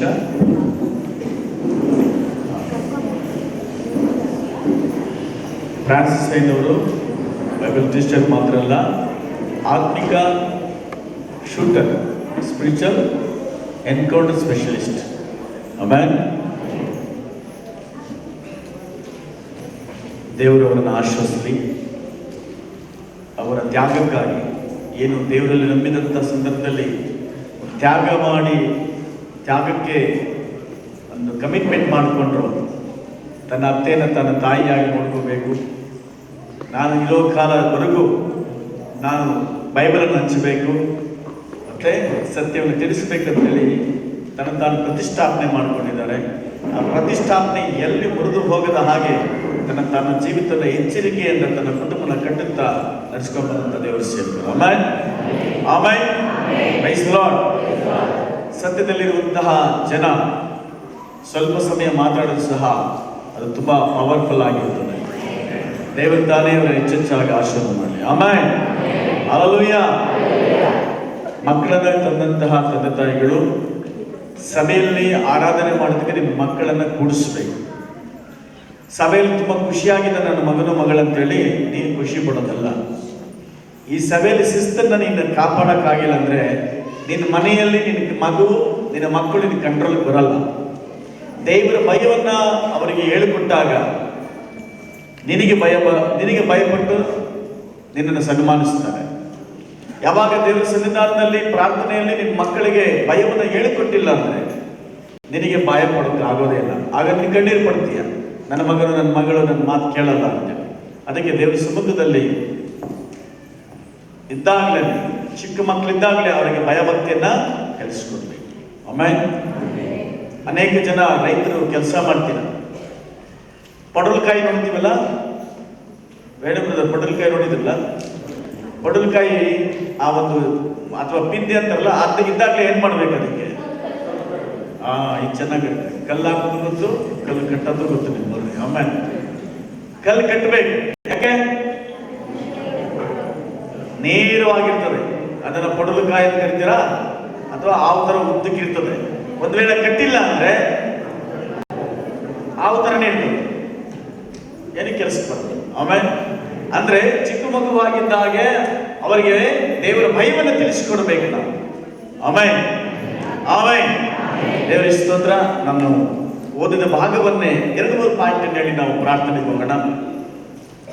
21ನೇ ಅಧ್ಯಾಯ 1ನೇ ವಾಕ್ಯವನ್ನು ಓದೋಣ. ಅವರು ಯೆರೂಸಲೇಮಿಗೆ ಸಮೀಪಿಸಿ ಎಣ್ಣೆಯ ಮರಗಳ ಗುಡ್ಡದ ಬಳಿಯಲ್ಲಿ ಇರುವ ಬೇತೇಗಿಗೆ ಬಂದಾಗ ಯೇಸು 2 ಶಿಷ್ಯರನ್ನ ಕರೆದು. ಆಮೇಲೆ ಆ 2 ಶಿಷ್ಯರ ಹೆಸರನ್ನ ಪಾಸ್ಟರ್ ಹೇಳಿದ್ರು. ಯಾರವರು? ಪೇತ್ರ, ಯೋಹಾನ. ಇವ್ರು ಯಾವಾಗಲೂ ಜೊತೆಲಿ ಇರ್ತಾರೆ.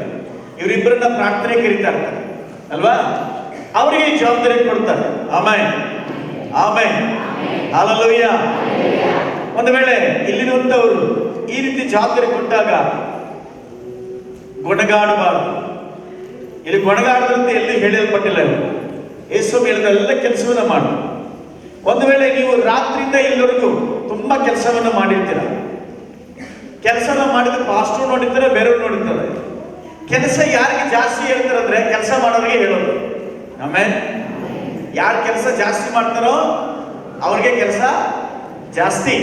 ನೀವು ಕಂಪನಿಯಲ್ಲಿರಲಿ, ಮನೆಯಲ್ಲಿರಲಿ, ತೋಟದಲ್ಲಿರಲಿ, ಸೋಮಾರಿಗಳಿಗೆ ಯಾರಿಗೂ ಹೇಳಲ್ಲ.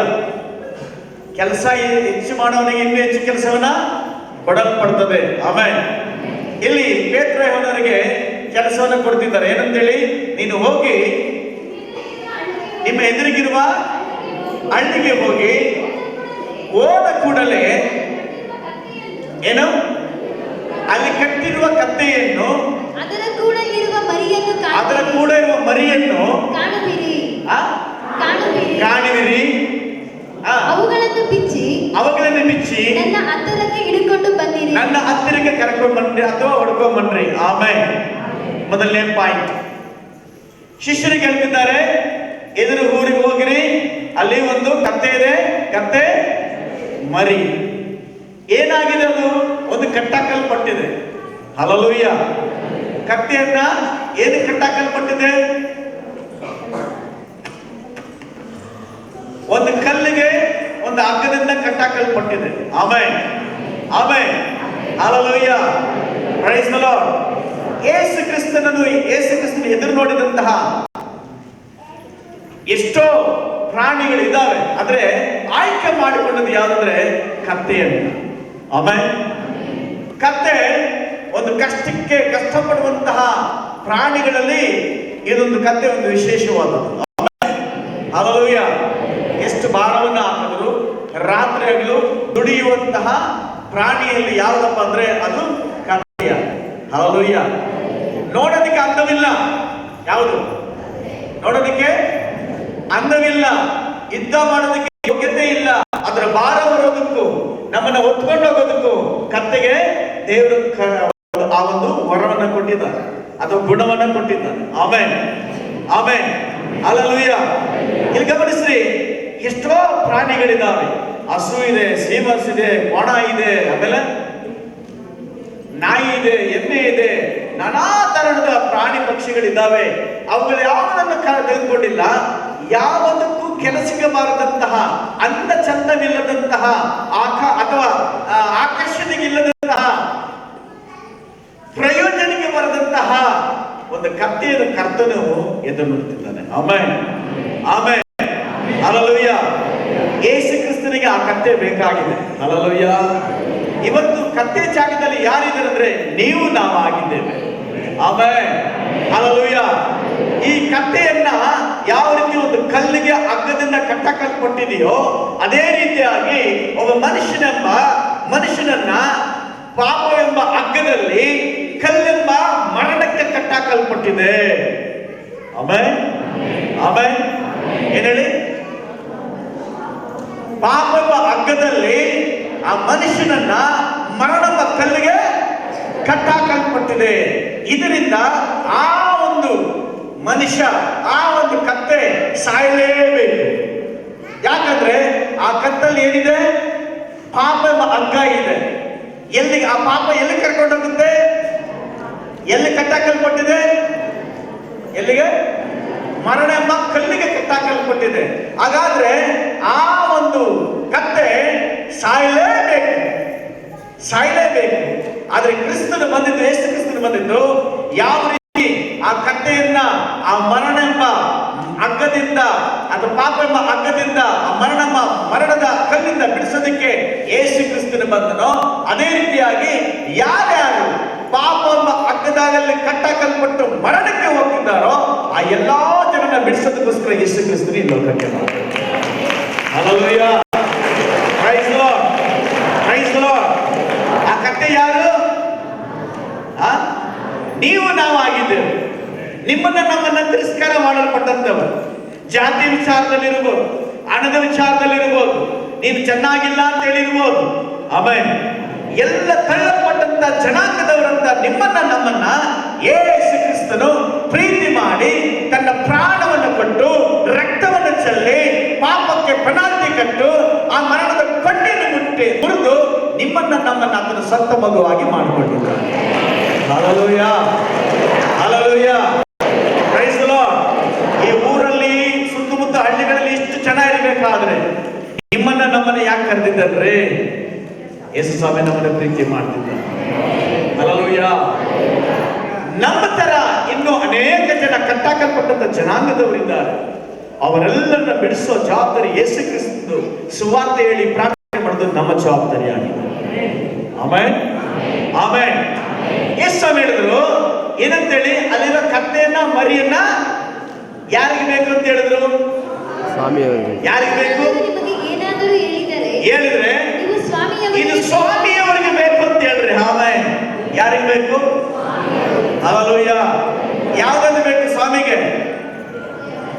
ಕತ್ತೆ ಮತ್ತು ಮರಿ. ಆಮೇಲೆ ಎಷ್ಟು ಜನ ತಾಯಿಯಂದ್ರು ಬಂದಿದ್ದೀರಾ? ಎಷ್ಟು ಜನ ತಂದೆಯಂದ್ರು ಬಂದಿದ್ದೀರಾ? ಎಲ್ಲಿ ನಿಮ್ಮ ಮರಿಗಳು? ಎಲ್ಲಿ ನಿಮ್ಮ ಮಕ್ಕಳು? ಮರಿ ಅಂದ ತಕ್ಷಣ ಎಮ್ಮೆ ಕುರಿ ಅಂತ ಹೇಳ್ಕೊಬಿಡ್ರಿ. 2 ಮರಿ ಕರ್ಕೊಂಡ್ ಬಂದಿದ್ದೀರಾ? Very good. Hallelujah. Praise the Lord. ಅಂದ್ರೆ ದೇವರ ಆರಾಧನೆ ಮಾಡೋದಕ್ಕೆ ನೀವು ಒಬ್ಬರು ಸಾಲದು, ಇಡೀ ಕುಟುಂಬ ಬೇಕು ಅಂತ. ಆಮೇಲೆ ನಾವೇನ್ ಮಾಡ್ತೇವೆ? ನಾನು ಚರ್ಚ್ಗೆ ಹೋಗಿ ಭಕ್ತಿಯಿಂದ ಪ್ರಾರ್ಥನೆ ಮಾಡ್ತಾ ಬರ್ತೀನಿ, ನೀನು ಟಿವಿ ನೋಡ್ಕೊಂಡಿರೋದು ಟಿವಿ ಹಾಕ್ಬಿಟ್ಟು ಬಂದ್ರೆ ಸ್ವಲ್ಪ ದಿವಸದಲ್ಲಿ ನಿನ್ನ ಮಗ ಚರ್ಚ್ಗೆ ಬರೋದೇ ಇಲ್ಲ. ನಾನು ಅದಕ್ಕೆ ಚರ್ಚಲ್ಲಿ ಗಲಾಟೆ ಮಾಡ್ತೀನಿ ಅಂದ್ಬಿಟ್ಟು ಮನೇಲಿ ಬೀಗ ಹಾಕ್ಬಿಟ್ಟು ಟಿವಿ ಹಾಕ್ಬಿಟ್ಟು ಬಂದಿದ್ದೀನಿ. ಟಿವಿಯಲ್ಲಿ ನಾನಾ ತರ ಬಂದ ಮೇಲೆ ಬೇರೆ ಬೇರೆ ಚಾನಲ್ ಇಟ್ಕೊಂಡು ಮೊಬೈಲಲ್ಲಿ ಬೇರೆ ಬೇರೆ ಚಿತ್ರಗಳು ನೋಡ್ಕೊಂಡು ಆ ಮಕ್ಕಳು ಕೆಟ್ಟು ಹೋಗಿರ್ತಾರೆ. ಮತ್ತೆ ನೀನು ಊಟ ಮಾಡ್ಬೇಕಾದ್ರೂ ಅಲ್ಲಿರ್ಬೇಕಾದ್ರೂ ನೀನು ಫೋನ್ ಕೊಟ್ರೇನೆ ಆ ಮಗುಗೆ addict ಆಗ್ಬಿಟ್ಟಿರ್ತದೆ.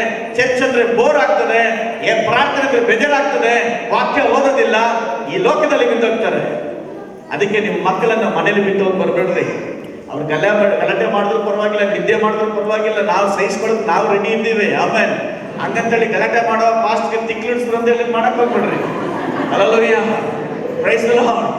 Price the Lord. Hallelujah. ನಿಮ್ಮ ಮಕ್ಕಳು ಗಲಾಟೆ ಮಾಡ್ತಿರ್ಬೇಕಾದ್ರೆ ಯಾರ ಮಕ್ಕಳು ನೋಡ್ಬೇಕು? ನಾನು ಅವ್ರ ಅಪ್ಪ ಅವ್ರಮ್ಮ ಮಗನ ನೋಡ್ಕಲಯ್ಯ, ನಿನ್ನ ಕಣ್ಣಿಡಿ ನೋಡಯ್ಯ, ನೋಡಮ್ಮ ನಿನ್ನ ಕಣ್ಣಿಡಿ ಅಂತ ನಂಗೆ ಹೇಳ್ತಾನೆ ಇಡ್ಬೇಕು. ಆಮೇಲೆ ಆಮೇಲೆ ಹಾಗಾದ್ರೆ ಏನ್ ಮಾಡ್ಬೇಕಂತ? ಈಗಿನಿಂದಲೇ ನಿಮ್ಮ ಮಕ್ಕಳಿಗೋಸ್ಕರ ನೀವು ಪ್ರಾರ್ಥನೆ ಮಾಡ್ಬೇಕು. ದೇವರೇ, ನನ್ನ ಮಗು ಅಪ್ಪ ನೀನು ಕೊಟ್ಟಂತ ದಾನ ನಿನಗಾಗಿ ಸಮರ್ಪಿಸ್ತಾನೆ.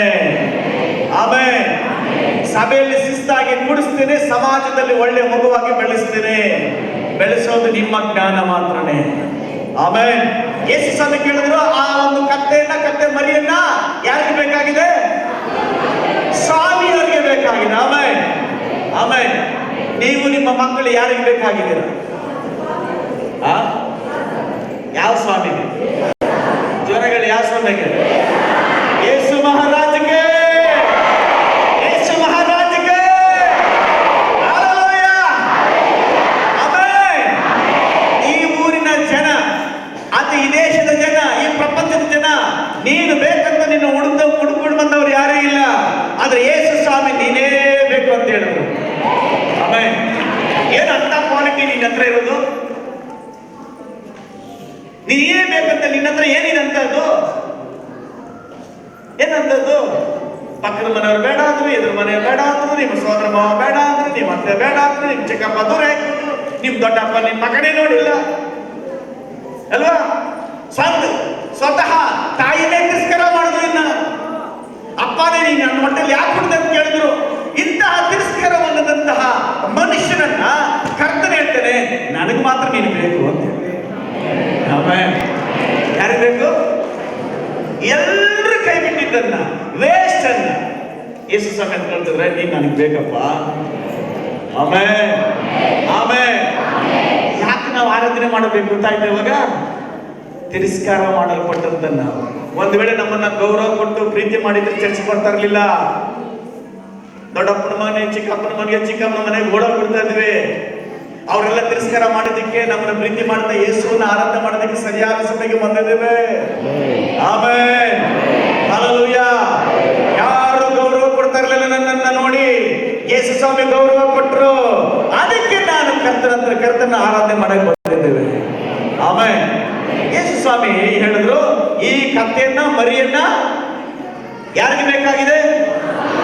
ಸ್ವಾಮಿಯವರಿಗೆ ಬೇಕು. ಆಮೇಲೆ ಇವತ್ತು ನಿಮ್ಮನ್ನ ಎರಡನೇ ಪಾಯಿಂಟ್ ಅಲ್ಲಿ ದೇವರು ನಮಗೆ ನೀವು ಬೇಕಂದಾಗ ನಿಮ್ಮನ್ನ ಎಷ್ಟು ಜನ ಸಮರ್ಪಣೆ ಮಾಡಕ್ಕೆ ಇಷ್ಟಪಡ್ತೀರಾ? ಎಷ್ಟು ಜನ ರೆಡಿ ಇದ್ದೀರಾ? ನೀವು ನಿಮ್ಮ ಮನೆಯವರು ಯಾರಿಗೆ ಸಂಬಂಧಪಟ್ಟವರು? ಯಾರಿಗೆ ಬೇಕಾಗಿದೆ ಹೇಳ್ರಿ. ನಾನು ನನ್ನ ಯೇಸುವಿಗೆ ಸಂಬಂಧಪಟ್ಟವರು. ಆಮೇಲೆ ಗಮನಿಸಿರಿ, ಯೇಸು ಸ್ವಾಮಿ ನೇರವಾಗಿನೇ ನಿಮ್ಮನ್ನ ಹೇಳ್ತಾರೆ, ನಿನ್ನಲ್ಲಿ ಇಲ್ಲಿ ಏನು ಇಷ್ಟ, ನಿನಗೇನು ಇಷ್ಟನೋ, ನಿನಗೇನು ತುಂಬಾ ಪ್ರೀತಿನೋ ಅದನ್ನೇ ಯೇಸು ಸ್ವಾಮಿಗೆ ಬೇಕು ಅಂತ ಕೇಳಿದಾಗ ನೀವು ಕೊಡಕ್ಕೆ ರೆಡಿ ಇದ್ದೀರಾ? ಆಮೇಲೆ ಕೊಡಕ್ಕೆ ರೆಡಿ ಇದ್ದೀರಾ? ಈ ಸ್ವಲ್ಪ ಕೈಗಳು ಕಮ್ಮಿ. ಏನು ಕೇಳ್ತಾನೋ, ನಾನು ಭದ್ರವಾಗಿ ಕೂಡಿಟ್ಕೊಂಡಿದ್ದನ್ನ, ನಾನು ಒಂದೇ ಮಗು ಒಂದೇ ಮಗ ಅಂತ ಬಚ್ಚಿಟ್ಕೊಂಡಿದ್ದನ್ನ ಸಾಕೊಂಡು ಮುದ್ದಾಗಿ ಸಾಕೊಂಡು ಕೇಳಿಬಿಟ್ರ, ಸೇವೆ ಕೇಳಿಬಿಡ್ತಾರೇನೋ ಅಂತ ಭಯನ. ಆಮೇಲೆ ಹಲ್ಲೆಲೂಯಾ. ಇದೇ ರೀತಿಗೆ ಅಬ್ರಹಾಮನ ದೇವರು ಕೇಳಿದ್ರು, ಅಬ್ರಹಾಮ ನಿನ್ನ ಮಗನಾದ ಈಸಾಕನನ್ನ ಮೌಂಟ್ ಮೋರಿಯಾ ಚರ್ಚ್ ಕರ್ಕಮ್ಮ ಅಂತೇಳಿ.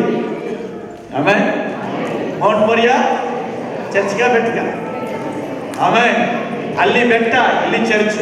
ಆಮೇಲೆ ಇವತ್ತು ಅದೇ ದೇವರು ಕೇಳ್ತಿದ್ದಾನೆ, ನಿನ್ನಲ್ಲಿ ಇರುವಂತಹ ಮಗಳನ್ನ ನನಗೆ ಕೊಡು. ಎಷ್ಟು ಜನ ಕೊಡೋದು ಹಿಡಿದೀರಾ? ಇವನ ಕಾಟ ತಡಕ್ಕಾಗಲ್ಲ, ಕರ್ಕೊಂಡಾಗಿ ಮಸ್ತ್ ಇವಾಗ್ಲೇನೆ ಹಂಗದಾನೆ ಕೊಡ್ತಾ ಇದ್ದೀರಾ? ಏನಕ್ಕಾದ್ರೂ ಉಂಟೋ ಈ ನನ್ನ ಮಗನೋ ಈ ನನ್ನ ಮಗಳು ಗೊತ್ತಿಲ್ಲ, ನನ್ನ ಕೈಲಿ ಆಗ್ತಲ್ಲ, ನೀವಾದ್ರೂ ಈ ಸೇವೆ ಓಡಿಸ್ಕೊಂಡೋಗ್ಬಿಡ್ರಿ, ಇನ್ನು ಮನೇಲಿ ಇಟ್ಕೊಳ್ರಿ. ಹಂಗ ಅಲ್ಲ, ನೀನಿಷ್ಟವಾದಂತಹ, ನೀನು ಪ್ರೀತಿಸುವಂತಹ ಅದು ಮಗನಾಗ್ಲಿ, ಮಗಳಾಗ್ಲಿ, ವಸ್ತು ಆಗ್ಲಿ, ಗಾಡಿ ಆಗ್ಲಿ, ಹಣ ಆಗ್ಲಿ, ಒಡವೆ ಆಗ್ಲಿ, ಬಟ್ಟೆ ಆಗ್ಲಿ, ಯಾರಿಗೆ ಕೊಡಬೇಕು? ಆಮೇಲೆ ಅಬ್ರಹಾಮನ ಕೇಳಿದಷ್ಟು ಸ್ವಂತ ಮಗನನ್ನೇ ಯೇಸು ಕ್ರಿಸ್ತ ನನಗೆ ದೇವರ ಮಹಿಮೆಗಾಗಿ ಕೊಡೋದಕ್ಕೆ ಸಿದ್ಧರಾದರು. ಆಮೇಲೆ ಯಾರಿಗೆ ಬೇಕು ಅಂತ ಕೇಳಿದಕ್ಕೆ, ನನಗೆ ಬೇಕು ಅಂತ ಕೇಳಿದಕ್ಕೆ ದೇವರು ಕೊಟ್ಟ. ಅಬ್ರಹಾಮ ತನ್ನ ಮಗನನ್ನು ತಂದು ಕೊಟ್ಟ. ಆಮೇಲೆ ಎರಡನೇ ಪಾಯಿಂಟ್ ಗಮನಿಸಿದೆ, ಅಲ್ಲಿ 4ನೇ ವಾಕ್ಯ ಹೋದ್ರಿ. ಹೇಳಿದ ಮಾತು ಹಾ. ನೆರವೇರುವಂತೆ ಇದು ಹಾ. ಆಯಿತು. ಹಾ. ಆ ಮಾತು ಏನೆಂದರೆ, ಚೀಯೋನ್ ನಗರಿಗೆ ನೋಡು, ಚೀಯೋನ್ ನಗರಿಯೇ, ನೋಡು, ಆ, ನಿನ್ನ ಅರಸು ನಿನ್ನ ಬಳಿಗೆ ನಿನ್ನ ಬರುತ್ತಾನೆ. ಅರಸು ನಿನ್ನ ಬಳಿಗೆ ಬರ್ತಾನೆ. ಆಮೇಲೆ ಆಮೇಲೆ ಇಲ್ಲೊಂದು ಕತ್ತೆ ಮೇಲೆ ಬರೋದಕ್ಕೆ ಒಂದು ಪ್ರವಾದನೆ ವಾಕ್ಯ ಇದೆ.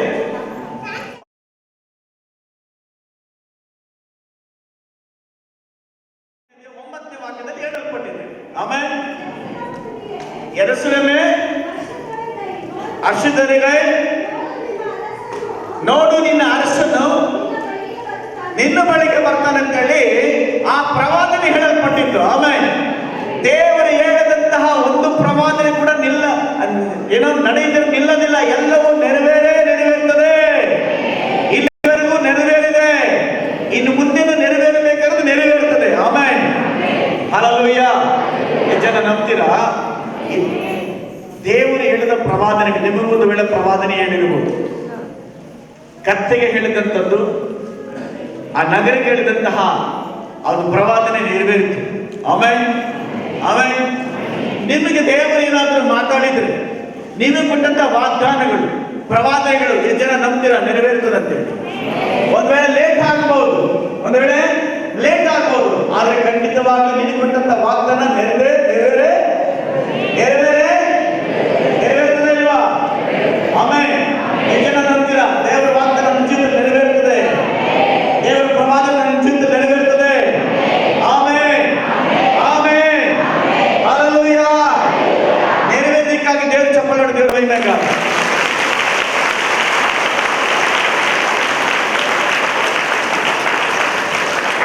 ಓಕೆ. 7ನೇ ವಾಕ್ಯ ಓದೋಣ.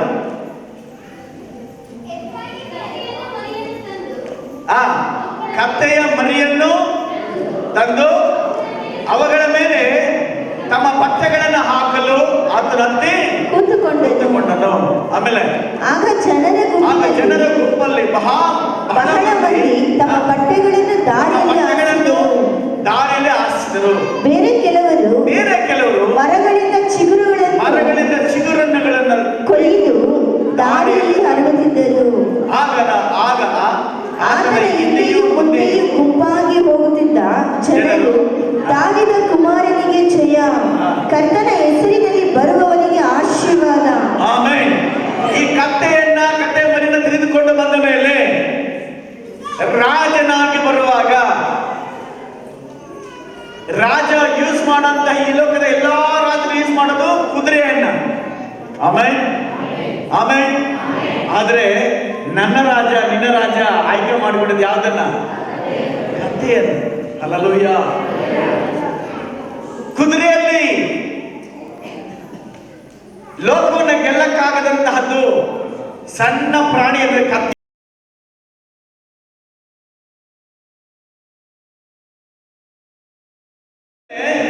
ಕತ್ತೆಯನ್ನು ತೆಗೆದುಕೊಂಡು ಬಂದ ಅಲ್ಲಿನ ಶಿಷ್ಯರು, ವಿಶ್ವಾಸಿಗಳು, ದೇವರ ಮೇಲೆ ನಂಬಿಕೆ ಇಡುವಂತ ಜನರೆಲ್ಲರೂ ಸಹ ಏನ್ ಮಾಡಿದ್ರು? ಕೆಲವರು ಬಟ್ಟೆಗಳನ್ನ, ಕೆಲವರು ಚಿಗುರುಗಳನ್ನ ಅಲ್ಲಿ ಯೇಸು ಕ್ರಿಸ್ತನ ಬರ ದಾರಿಯಲ್ಲಿ ಹಾಕೊಡುತ್ತ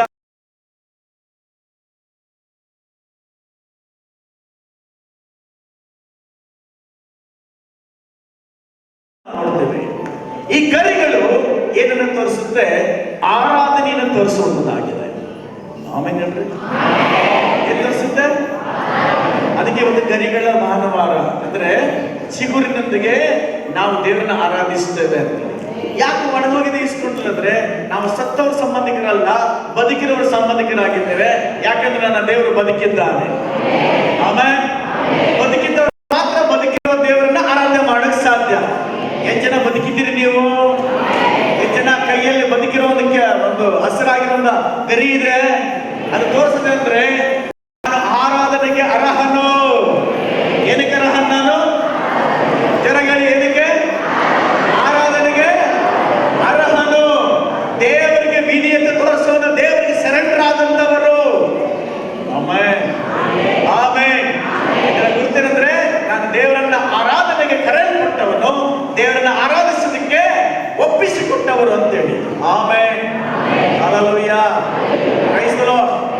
ಇನ್ನು ಕೆಲವರು ಅವ್ರೇನ್ ಮಾಡ್ತಾರೆ? ತನ್ನ ಬಟ್ಟೆಗಳನ್ನ ಒಂದು ವೇಳೆ ನಿಮ್ಗೆ ಗರಿ ಸಿಗ್ಲಿಲ್ವಾ? ನಿಮ್ಮಲ್ಲಿಂದ ಬಟ್ಟೆಗಳಲ್ಲ, ಯಾವ್ದು ಖರ್ಚಿನ ತಗೊಂಡಿರ್ತಂದ್ರೆ ಇಲ್ಲ, ಬೇಲ್ ತಗೊಂಡಿರ್ತಂದ್ರೆ ಇಲ್ಲ, ಅಟ್ಲೀಸ್ಟ್ ಏನೂ ಇಲ್ಲ, ಪೊಂಗಿದ್ರು ತಗೊಂಡ್ರೆ ಪರವಾಗಿಲ್ಲ. ಆಮೇಲೆ ಆದ್ರೆ ಹೃದಯದಲ್ಲಿ ಆ ಭಾವನೆ ಇರಬೇಕು. ಆರಾಧನೆ, ನನ್ನ ಆರಾಧನೆ ದೇವರು ಮೆಚ್ಚುವಂತದ್ದಾಗಿರಬೇಕು. ಜನಗಳ ಮೆಚ್ಚುವುದಕ್ಕೋಸ್ಕರ ಅಲ್ಲ, ಯಾರ ಮೆಚ್ಚುವುದಕ್ಕೋಸ್ಕರ? ದೇವರ ಮೆಚ್ಚಿಸುವಂತ ಆರಾಧನೆ ಆಗಿರಬೇಕು. ಈ ಆರಾಧನೆ ಆತ್ಮದಿಂದಲೂ ಸತ್ಯದಿಂದಲೂ ತುಂಬಿದಂತ ಆರಾಧನೆ ಆಗಿರಬೇಕು.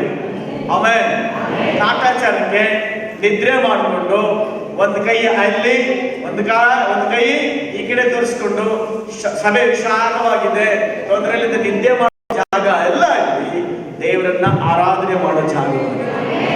ಆಮೇಲೆ ಹಲ್ಲೆಲೂಯಾ. ಪಾಸ್ಟರ್ ಏನಂತ ಹೇಳಿದ್ರು? ಕ್ರಿಸ್ಮಸ್ ಟೈಮಲ್ಲಿ ಬಟ್ಟೆ ಕೊಟ್ಟರು ಅಂತೇಳಿ. ಆಮೇಲೆ ಅದಾದ ನಂತರ ಅವ್ರು ಹೇಳಿದ್ರು, ಕೊಡೋದು ನಾವು ಕಲ್ತ್ಕೋಬೇಕಂತ. ನೀವು ಎಷ್ಟು ಜನಕ್ಕೆ ಬೈಬಲ್ಸ್ ಅನ್ನ, ಬಟ್ಟೆಗಳನ್ನು ಕೊಟ್ಟಿದ್ದೀರಾ? ಆಮೇಲೆ ಕೊಡುವರ ಮನೆಯಲ್ಲಿ ಕೊರತೆ ಇಲ್ಲ, ಕೊಡುವರ ಕೈಯಲ್ಲಿ ಕೊರತೆ ಇಲ್ಲ. ಆಮೇಲೆ ಆಮೇಲೆ ಹಲ್ಲೆಲೂಯಾ. ಕೊಡುವಂತನ ಮನೆಯಲ್ಲಿ ಕೊರತೆ ಇಲ್ಲ, ಬಚ್ಚಿಟ್ಟನ ಮನೆಯಲ್ಲಿ ಕೊರತೆ ಜಾಸ್ತಿ. ಬಚ್ಚಿಟ್ಟಿದ್ದು ಪರರಿಗೆ, ಕೊಟ್ಟಿದ್ದು ನಮಗೆ. ಆಮೇಲೆ ದೇವರು ಹೇಳಿದರೆ ಕೊಡ್ರಿ ಅಂತೇಳಿ. ಹಲ್ಲೆಲೂಯಾ. ನಾನು ಕೂಲಿಗೆ ಹೋಗಿ ಎಲ್ಲಿ ಸಂಪಾದನೆ ಮಾಡಿ ತಂದು ಕೊಟ್ಟಿಲ್ಲ ಪಾಸ್ಟ್ಗೆ. ನೀವು ಕೊಟ್ಟಂತ ಕಾಣಿಕೆ, ನೀವೇನು ಕಾಣಿಕೆ ನಂಬಿಕೆ, ದೇವರ ಮೇಲೆ ನಂಬಿಕೆ ಇಟ್ಟು, ಸೇವಕರ ಮೇಲೆ ನಂಬಿಕೆ ಇಟ್ಟು ಕಾಣಿಕೆಗಳನ್ನು ಕೊಟ್ಟಿದ್ರು, ಅದನ್ನ ಕೇವಲ ನಮ್ಮ ಸೇವೆಗೆ ಮಾತ್ರ ಉಪಯೋಗ ಮಾಡ್ಕೊಳ್ಳಲ್ಲ ನಾನು. ಆ ಕಾಣಿಕೆಯನ್ನು ನನಗೆ ಮಾತ್ರ ಎಲ್ಲವನ್ನು ನಾನೇ ಉಪಯೋಗ ಮಾಡ್ಕೊಳ್ಳೋದಿಲ್ಲ. ಅದರಲ್ಲಿ ಅನೇಕ ಭಾಗ ಬೇರೆ ಪಾಸ್ಟ್ಗಳಿಗೆ, ಬೇರೆ ಸೇವೆ, ಅನಾಥ ಮಕ್ಕಳಿಗೆ, ಅನಾಥ ಆಶ್ರಮಕ್ಕೆ, ಅದು ದೊಡ್ಡದಾಗಿ ಹೇಳಿಕೊಂಡು ಅಥವಾ ನಮ್ಮ ಹೆಸರನ್ನ ಪ್ರಖ್ಯಾತಿ ತಿಳ್ಕೊಳ್ಳೋದಕ್ಕೆ ಉಪಯೋಗ ಮಾಡ್ಕೊಳ್ಳೋದಿಲ್ಲ. ಬಲಗೈಲಿ ಕೊಟ್ಟಿದ್ದ ಎಡಗೈಲಿ ಗೊತ್ತಾಗಬಾರ್ದು ಉದ್ದೇಶಕ್ಕೋಸ್ಕರ, ಕರ್ತನ ಮಹಿಮೆಗಾಗಿ, ನಮ್ಮ ಹೆಸರನ್ನ ಹೊಗಳಬೇಕು ಅಂತಲ್ಲ, ನಮ್ಮ ಸಭೆಯನ್ನ ಹೊಗಳಬೇಕಂತಲ್ಲ. ಕೊಟ್ಟಂತ ದೇವರು ಯಾರಂದ್ರೆ ದೇವರನ್ನ ಹೊಗಳಬೇಕಂತೇಳಿ ನೀವು ಕೊಟ್ಟಂತ ಕಾಣಿಕೆಗಳಲ್ಲಿ ಈ ಸೇವಕರುಗಳಿಗೆ, ಅನೇಕ ಸೇವಕರುಗಳಿಗೆ, ಅನೇಕರ ದೇವರ ರಾಜ್ಯಕ್ಕೆ ಅದನ್ನು ಉಪಯೋಗ ಮಾಡಲು ಕೊಟ್ಟಿದ್ದಾರೆ. ಆಮೇಲೆ ಆಮೇಲೆ ಪ್ರೈಸ್ ದಿ ಲಾರ್ಡ್. ಹಾಗಾದ್ರೆ ನೀವು ಕೊಟ್ಟಂತ ಕಾಣಿಕೆಗಳು ಎಲ್ಲೆಲ್ಲ ಹೋಗ್ತದೆ ಅಂತ ಅರ್ಥ ಆಗ್ತಾ ಇದೆಯಾ? ಹಲ್ಲೆಲೂಯಾ. ಆಮೇಲೆ ಅವರು ಸ್ತೋತ್ರ ಮಾಡುವಾಗ ಕೊಟ್ಟಂತ ಒಂದೊಂದು ರೂಪಾಯಿ ಕೊಟ್ಟಂತ ಪ್ರತಿಯೊಂದು ಕುಟುಂಬಕ್ಕೂ ಅದು ಆಶೀರ್ವಾದವಾಗಿರುತ್ತದೆ. Hallelujah, hallelujah. ಒಂದು ವೇಳೆ ನೀವು ಕೊಡದೆ ಇನ್ನೂ ನಿಮ್ಮ ಸ್ವಂತ ಬುದ್ಧಿ ಇದ್ರೆ, ದೇವರ ವಾಕ್ಯಕ್ಕೆ ವಿರುದ್ಧವಾಗಿದ್ರೆ, ಇವತ್ತು ಕರ್ತನ ನಿಮ್ಮ ಬುದ್ಧಿನ ಬದಲಾಯಿಸಿ ದೇವರ ಹಣವನ್ನ ದೇವರು ಕೊಡುವ ಹಾಗೆ. ಆಮೇಲೆ ಆಮೇಲೆ ಈ ಹಣವನ್ನ ಏನು ಮಾಡ್ತಾರೆ ಪಾಸ್ಟ್ ಅಂತ ಪ್ರಶ್ನೆ ಮಾಡೋರಿಗೆ ಇದು ಉತ್ತರ. ಹಲ್ಲೆಲೂಯಾ. ಪ್ರಶ್ನೆ ಕೇಳೋದಕ್ಕಿಂತ ಕೊಟ್ಟು ಸ್ತೋತ್ರ ಮಾಡು. ನೀನು ಕೊಟ್ಟಂತ ಕಾಣಿಕೆ ದೇವರ ಮಹಿಮೆಗಾಗಿ ಉಪಯೋಗ ಆಗುತ್ತೆ. ಆ ಸೇವಕರು ಯಾವುದಕ್ಕೆ ಕೆಟ್ಟದಕ್ಕೆ ಉಪಯೋಗ ಮಾಡದೆ ಕರ್ತನ ಮಹಿಮೆಗಾಗಿ ದೇವರು ಉಪಯೋಗಿಸಿಕೊಳ್ತಾರೆ. ಆಮೇಲೆ ಆಮೇಲೆ ಹಲ್ಲೆಲೂಯಾ.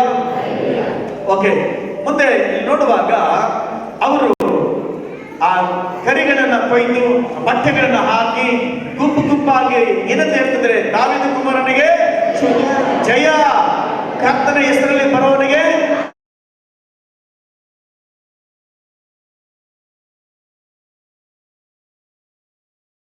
ಕ್ರಿಸ್ಮಸ್ ಟೈಮಲ್ಲಿ ಈ ವಾಕ್ಯವನ್ನೇ ಹೇಳ್ತೀವಿ ಅಲ್ವಾ? ಲೂಕನ ಬರೆದ ಸುವಾರ್ತೆ 2ನೇ ಅಧ್ಯಾಯ 14ನೇ ವಾಕ್ಯದಲ್ಲಿ ಹೇಳ್ತೀವಿ ಅದು ಏನಂತೇಳಿ, ಮೇಲನ ಲೋಕದಲ್ಲಿ ದೇವರಿಗೆ ಮಹಿಮೆ, ಭೂಲೋಕದಲ್ಲಿ ಮನುಷ್ಯರಿಗೆ ಸಮಾಧಾನ. ಆಮೆನ್. ಚಪ್ಪಳ ದೇವರ ಮಹಿಮೆಯಾಗ ಅದು ಯೇಸು ಸ್ವಾಮಿ ಹುಟ್ಟಿದ ಸಂದರ್ಭದಲ್ಲಿ. ಈಗ ಯಾವ ಉದ್ದೇಶಕ್ಕೋಸ್ಕರ ಯೇಸು ಕ್ರಿಸ್ತನು ಆ ಪರಲೋಕವನ್ನ ಮೇಲಿನ ಲೋಕವನ್ನ ಬಿಟ್ಟು ಬಂದ್ರು, ಆ ಒಂದು ಕಾರ್ಯ ಹತ್ತಿರಕ್ಕೆ ಬಂದಿದೆ. ಯೇಸು ಸ್ವಾಮಿ ಸೇವೆಯ ಸಮಯ ಮುಗಿದಿದೆ. ಇನ್ನೇನಿದ್ರು ಶಿಲುಬೆಗೆ ಹೋಗ್ಬೇಕು. ಎಲ್ಲ ಉಪದೇಶಗಳು, ಬೋಧನೆಗಳು, ಏನೆಲ್ಲ ಹೇಳಬೇಕು, ಏನೆಲ್ಲ ಪ್ರವಾದಗಳು ಮುಗಿಬೇಕು, ಅದೆಲ್ಲ ಮುಗಿಸ್ತಾ ಕೊನೆಯ ಸಮಯ, ತನ್ನ ಜೀವಿತ ಕೊನೆಯ ಜೀವಿತ 1 ವಾರ ಶಿಲುಬೆಗಾಗೋದಕ್ಕಿಂತ ಮುಂಚಿತವಾಗಿ 5 ದಿವಸ ಮುಂಚಿತವಾಗಿ ಆ ಜೀವಿತವೆಲ್ಲ, ವಾರವೆಲ್ಲ ಹೆಂಗೆಲ್ಲ ತನ್ನ ಜೀವಿತವನ್ನು ಮುಗಿಸ್ತಾ ಬಂದ್ರು, ದೇವರಿಗೆ ಮಹಿಮೆ ಪಡಿಸ್ತಾ ಬಂದ್ರು, ಅದನ್ನು ನೋಡ್ತಾ ಬರ್ತೇವೆ. ಆಮೇಲೆ ಸೇವೆ ಮುಕ್ತಾಯವಾಯಿತು. ತನ್ನ ತಾನು ಬಲಿಯಾಗಿ ಅರ್ಪಿಸುವಂತ ಸಂದರ್ಭ ಬಂದಿದೆ. ಆಮೇಲೆ ಆಮೇಲೆ ಹಲ್ಲೆಲೂಯಾ. ಅನೇಕ ಶಿಷ್ಯರು, ಯಹೂದ್ಯರು, ರೋಮ್ ಸಾಮ್ರಾಜ್ಯದವರು ಇದನ್ನು ನೋಡುವಂಥದ್ದು. ಈ ಯೇಸು ಕ್ರಿಸ್ತನ ಮುಖಾಂತರ ಸರ್ಕಾರ ಬರಬಹುದು, ಅಥವಾ ಬೇರೆ ಬೇರೆ ಧರ್ಮ ಸ್ಥಾಪನೆ ಆಗಬಹುದು, ಅಥವಾ ಈ ರೀತಿಯಾಗಿ ಅನೇಕ ಯೋಚನೆ ಮಾಡ್ತಿರ್ಬೇಕಾದ್ರೆ, ನನ್ನ ರಾಜ್ಯ ಆತ್ಮಿಕವಾದ ರಾಜ್ಯ, ನನ್ನ ದೇವಾಲಯ ಆತ್ಮಿಕವಾದ ದೇವಾಲಯ ಪಾಠ ಕಲಿಸಿದಂತ ದೇವರು ನಮ್ಮ ಯೇಸು ಕ್ರಿಸ್ತನಾಗಿದ್ದ. Amen, amen. Praise the Lord, praise the Lord. ಅಷ್ಟು ಮಾತ್ರವಲ್ಲ, ಅಲ್ಲಿ ನೆಕ್ಸ್ಟ್ ವಾಕ್ಯ ಬಂದ್ರೆ, ಆತನು ಯೆರೂಸಲೇಮನ್ನು ಸೇರಲು ಪಟ್ಟಣವೆಲ್ಲ ಗದ್ದಲವಾಗಿ, ಅಲ್ಲಿ ಗಮನಿಸಿ, ಎಂದು ಆರ್ಭಟಿಸಿದ್ರಂತೆ. ಆರ್ಭಟಿಸಿದ್ರೆ ಗೋವಿಂದ ಹೆಂಗ ಆರ್ಭಟಿಸಿದ್ರಂತೆ? ಆರ್ಭಟಿಸಿದ್ರು ಅಂತೇಳಿ ಎಷ್ಟು ಜನ ಉತ್ಸಾಹ ಬರುತ್ತಾ, ಹಾಡು ಹೇಳ್ತಾ, ಚಪ್ಪಾಳೆ ಹೊಡಿತಾ ದೇವರ ಮಹಿಮೆಗಾಗಿ ಆರಾಧನೆ ಮಾಡಿದ್ರಿ ಗೊತ್ತು? ಎಷ್ಟು ಜನ ಮಾಡಿದ್ರಿ? ಏನ ಯಾಕೆ ನಾವು ಉತ್ಸಾಹ ಭರಿತವಾಗಿ ಆರಾಧಿಸ್ತೀರಂದ್ರೆ, ನನ್ನ ದೇವರು ಜೀವಿಸುವ ದೇವರ. Hallelujah, hallelujah. Praise the Lord. Next ವಾಕ್ಯ ನೋಡ್ತೇವೆ, ಈತನು ಯಾರು? ಯೆರೂಸಲೇಮನ್ನು ಸೇರಲು ಪಟ್ಟಣವೆಲ್ಲ ಗದ್ದಲವಾಗಿ. ಈತನು ಯಾರು? ಆಮೆನ್. ಈತನು ಯಾರು? ಯಾಕೆಂದ್ರೆ ಆ ಗದ್ದಲ ಏನು? 2 ಲಕ್ಷ ಜನ ಸೇರಿದ್ದಾರೆ. ಅದರಲ್ಲಿ ಯೇಸು ಸ್ವಾಮಿ ನಂಬಿದವರಿದ್ದಾರೆ, ಯೇಸು ಸ್ವಾಮಿ ಅದ್ಭುತಗಳನ್ನು ಹೊಂದಿದವರಾಗಿದ್ದಾರೆ, ಯೇಸು ಸ್ವಾಮಿ ಉಪದೇಶ ಕೇಳಿದವರಿದ್ದಾರೆ, ಊಟ ಮಾಡಿದವರಿದ್ದಾರೆ. ಆಮೆನ್. ಇದರ ಮಧ್ಯದಲ್ಲಿ ಪರಿಸೇಯರಿದ್ದಾರೆ, ರೋಮ್ ಸಾಮ್ರಾಜ್ಯದ ಅಧಿಕಾರಿಗಳಿದ್ದಾರೆ. ಅದು ದೊಡ್ಡ ಗದ್ದಲ ಆಗ್ತಾ ಇದೆ. ಆ ಗದ್ದಲದಲ್ಲಿ ಏನಂತ ಹೇಳ್ತಾರೆ ಗೊತ್ತಾ? ಪರಿಸೇಯರು ಲೂಕನ ಸುವಾರ್ತೆ 19ನೇ ಅಧ್ಯಾಯ 39ನೇ ವಾಕ್ಯ ಓದ್ರಿ.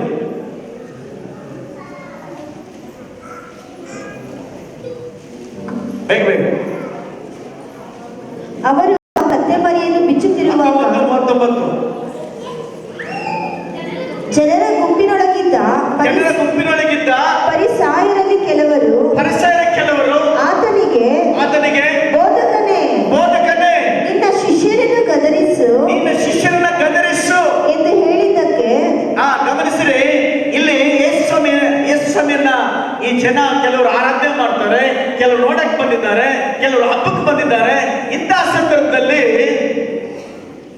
ಪರಿಸೇಯರಿಗೆ, ಅಲ್ಲಿನ ಧರ್ಮಾಧಿಕಾರಿಗಳಿಗೆ, ಈ ಸರ್ಕಾರದವರಿಗೆ ಕೋಪ ಬಂದಿದೆ. ಕಾರಣ ಏನು ಗೊತ್ತಾ? ಓಸನ್ನ ಓಸನ್ನ ಅಂತ ಕರೀತಾರೆ. ಕಾರಣ ಏನಂದ್ರೆ, ನನ್ನನ್ನ ರಕ್ಷಕನೇ, ನಮ್ಮನ್ನು ರಕ್ಷಿಸು ಅಂತೇಳಿ. ಇದಕ್ಕಿಂತ ಮುಂಚೆ ಅಲ್ಲಿನ ಜನ ಏನಾದ್ರೂ ಕಷ್ಟ ಬಂದ್ರೆ, ಏನಾದ್ರೂ ನೋವು ಬಂದ್ರೆ, ಅಲ್ಲಿನ ಧರ್ಮಾಧಿಕಾರಿಗಳ ಹತ್ರ ಹೋಗಿ ಪ್ರಾರ್ಥನೆ ಮಾಡಿಸ್ಕೊಳ್ತಾ ಇದ್ರು. ಏನಾದ್ರೂ ಸಮಸ್ಯೆ ಬಂದ್ರೆ ಅಧಿಕಾರಿಗಳ ಹತ್ರ ಹೋಗ್ತಾ ಇದ್ರು. ಇವತ್ತು ಅವ್ರನ್ನೆಲ್ಲ ಮರೆತು ಅವರ ಮುಂದೆಗಡೆ ಹೊಸ ವಿಚಾರ ಒಂದು ಎರಸಲಿಲ್ಲ. ಏನಂದ್ರೆ, ಯೇಸು ಕ್ರಿಸ್ತನೇ ನೀನೇ ನಮಗೆ ರಕ್ಷಕನು, ನೀನೊಬ್ಬನೇ ನನಗೆ ರಕ್ಷಣೆ ಮಾಡಲು ಸಾಧ್ಯ, ನೀನೊಬ್ಬನೇ ನನ್ನ ಸಹಾಯಕನು ಅಂತ ಹೇಳುವಾಗ ಇಲ್ಲಿನ ಎಲ್ಲ ಅಧಿಕಾರಿಗಳಿಗೂ ಕೋಪ ಬರುತ್ತೆ. Hallelujah, hallelujah. ಈ ವಾರದಲ್ಲಿ ನಡೆಯುವಂತ ಕೆಲವು ಕಾರ್ಯಗಳೆಲ್ಲ ಯೇಸು ಕ್ರಿಸ್ತನ ಶಿಲುಬೆಗೆ ಹಾಕೋದಕ್ಕೂ ಒಂದು ರೀತಿಯ ಕಾರಣ. ಮೊದಲದಾಗಿ ಯೆರೂಸಲೇಮಿನಲ್ಲಿ ಅನೇಕ ಜನ ಅದನ್ನು ಆರಾಧಿಸುವಂಥದ್ದು. ಯೆಹೂದ್ಯರು ದೇವರನ್ನು ಬಿಟ್ಟು, ಅದರ ಹಳೆ ಒಡಂಬಡಿಕೆಯ ಪ್ರಕಾರ ಯೆಹೋವನನ್ನು ಬಿಟ್ಟು ಬೇರೆ ಯಾರನ್ನು ಆರಾಧಿಸಬಾರದು ಅಂತೇಳಿ ಮೋಶೆ ಧರ್ಮಶಾಸ್ತ್ರ ಪ್ರಕಾರ. ಆದ್ರೆ ಇವತ್ತು ಏನಾಗಿದೆ, ಯೇಸುವನ್ನ ಆರಾಧಿಸುವಾಗ ಅವರಿಗೆ ಕೋಪ ಬಂತು. ಕೂತ್ಕೊಳ್ಳಿ ಸರಿ. ಹಲ್ಲೆಲೂಯಾ. ಅವರಿಗೆ ಅದು ಕೋಪ. ಎರಡನೇ ಕೋಪ ಬರೋದಕ್ಕೆ ಸೋಮವಾರ ಅಧ್ಯಾಯ ಅಂದ್ರೆ ಈ ವಾರದಲ್ಲಿ ನಾವು ಧ್ಯಾನ ಮಾಡ್ತೀವಿ. ದೇವಾಲಯದಲ್ಲಿ ಪ್ರಾರ್ಥನೆ ಮಾಡೋ ಜಾಗದಲ್ಲಿ ಅವ್ರೇನ್ ಮಾಡ್ತಾರೆ, ವ್ಯಾಪಾರ ಮಾಡ್ತಾರೆ. ಯೇಸು ಸ್ವಾಮಿ ಹೇಳ್ತಾರೆ, ನನ್ನ ಆಲಯ ಪ್ರಾರ್ಥನಾಲಯವಾಗಿರಬೇಕು ಅಂತ. ಅದನ್ನು ನೀವು ಕಳ್ಳರ ಗವಿಯಾಗಿ ಮಾಡಿದ್ದೀರಂತೆ. ಕಾರಣ ಏನು? ಅನೇಕ ವಿಚಾರ ಇದೆ. ಮೊದಲನೇ ವಿಚಾರ, ಅಲ್ಲಿ ಬರುವಂತಹ ಪಸ್ಕ ಹಬ್ಬಕ್ಕೆ ಬಂದಂತಹ ಯೆರೂಸಲೇಮ್ ಬಿಟ್ಟು ಬೇರೆ ದೇಶಗಳಲ್ಲಿ ಹೋದಂತ ಜನಾಂಗದವರು ಅಥವಾ ಯಹೂದ್ಯರು ಆ ಬಂದಾಗ ಅಲ್ಲಿ ಆ ದೇಶದ ಹಣವನ್ನು ತರ್ತಾರೆ. ಆ ದೇಶದ ಹಣವನ್ನ ಇವರು ನೇರವಾಗಿ ತೆಗೆದುಕೊಳ್ಳಕ್ ಆಗೋದಿಲ್ಲ, ಮನಿ ಎಕ್ಸ್ಚೇಂಜ್ ಮಾಡ್ಕೋಬೇಕು. ಮನಿ ಎಕ್ಸ್ಚೇಂಜ್ ಮಾಡಿದ ಸಂದರ್ಭದಲ್ಲಿ ಹೆಚ್ಚಿನ ಕಮಿಷನ್ ಹೊಡ್ಕೊಳ್ತಾರೆ. ಇದು ಯೇಸು ಕ್ರಿಸ್ತನಿಗೆ ಬರುವಂತಹ ಮೊದಲನೇ ಒಂದು ಕಾರಣ. ಎರಡನೇ ಕಾರಣ, ಅಲ್ಲಿ ತಮ್ಮ ಪಾಪಕ್ಕೋಸ್ಕರ ಪ್ರತಿಯೊಂದು ಕುಟುಂಬಗಳು ಪ್ರಾಣಿ ಪಕ್ಷಿಗಳನ್ನ ಬಲಿ ಕೊಡಬೇಕು ತನ್ನ ಶಕ್ತಿ ಅನುಸಾರವಾಗಿ. ಬೆಳವಕ್ಕಾಗಲಿ, ಪಟ್ಲಿ ಆಗಲಿ, ಕುರಿಯಾಗಲಿ, ಈ ರೀತಿ ಕೊಡಬೇಕು. ಆದರೆ ಅಲ್ಲಿ ಸ್ವತಃ ದೇವಸ್ಥಾನ ಅಧಿಕಾರಿಗಳು, ಸರ್ಕಾರದವರೆಲ್ಲ ಸೇರಿ ಆ ದೇವಸ್ಥಾನದಲ್ಲಿ ವ್ಯಾಪಾರವನ್ನು ಇಟ್ಟಿದ್ದಾರೆ. ಎಂತ ವ್ಯಾಪಾರ? ಅಲ್ಲಿ ಚಿಕನ್ ಇನ್ಸ್ಪೆಕ್ಟರ್ ಇರ್ತಾರೆ. ಬಲಿ ಕೊಡಬೇಕಾದ್ರೆ ಪ್ರಾಣಿಗಳನ್ನ, ಪಕ್ಷಿಗಳನ್ನ ಚಿಕನ್ ಇನ್ಸ್ಪೆಕ್ಟರ್ ಇರ್ತಾರೆ. ಯಾಕೆ ಈ ಚಿಕನ್ ಇನ್ಸ್ಪೆಕ್ಟರ್ ಅಂದ್ರೆ, ಒಂದು ಪ್ರಾಣಿಗೆ ಜ್ವರ ಬಂದಿರಬಾರ್ದು, ಬಲಿ ಕೊಡುವಂತ ಪ್ರಾಣಿಗೆ ಗಜ್ಜಿ ಇರಬಾರ್ದು, ಪುಟ್ಟತನ ಇರಬಾರ್ದು. ಇವ್ದಾರ ಇದ್ರೆ ಬಲಿ ಕೊಡೋದಕ್ಕೆ ಅದು ಅರ್ಹತೆ ಅಲ್ಲ. ಅದಕ್ಕಾಗಿ ಮಾಡೋದಕ್ಕೋಸ್ಕರ ಇನ್ಸ್ಪೆಕ್ಟರ್ ಇಟ್ಟಿರ್ತಾರೆ. ಅವರು ಇವರೆಲ್ಲ ಸೇರಿ ಏನ್ ಮಾಡ್ತಾರೆ ಅಂದ್ರೆ, ಆ ದೇವಸ್ಥಾನದಲ್ಲಿ ಏನೇನು ಮಾಡ್ತಾರೋ ಅದನ್ನು ಮಾತ್ರ ಅಂಗೀಕಾರ ಮಾಡ್ತಾರೆ. ಆ ಪ್ರಾಣಿ ಪಕ್ಷಿಗಳೆಲ್ಲ ಅಲ್ಲಿ ತುಂಬಾ ರೇಟ್ ಜಾಸ್ತಿ, ಮಾರ್ಕೆಟ್ ಅಲ್ಲಿ ರೇಟ್ ಕಡಿಮೆ. ಈ ಭೇದವನ್ನು ಕಂಡಂತಹ ಯೇಸು ಸ್ವಾಮಿ ಜನಗಳಿಗೆ ಆರಾಧನೆ ಮಾಡಕ್ಕೆ ಅವಕಾಶ ಮಾಡಿಕೊಡ್ಬೇಕು. ಇಲ್ಲಿ ಹಣಕ್ಕೋಸ್ಕರ ದೇವಾಲಯ ಕೆಡಿಸ್ತಾ ಇದ್ರು ಅಂತೇಳಿ ಯೇಸು ಸ್ವಾಮಿ ದೊಡ್ಡ ಒಂದು ಗಲಾಟೆ ಮಾಡಿ ಎಲ್ಲವನ್ನ ಎತ್ತಿ ಬಿಸಾಕ್ತಾರೆ.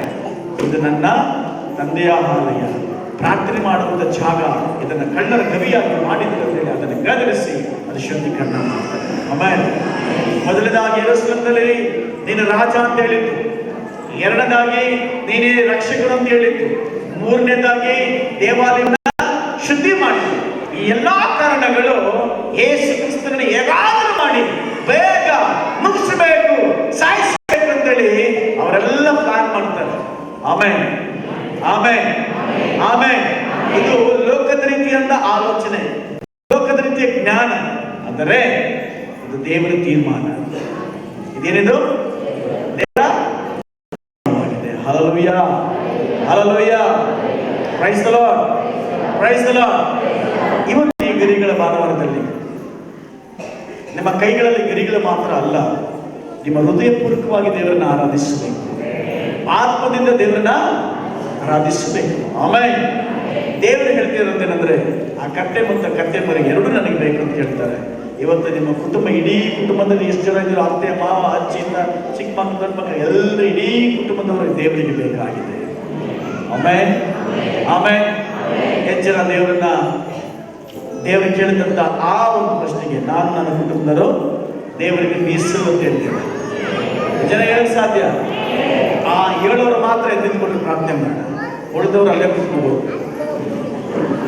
Hallelujah, praise the lord.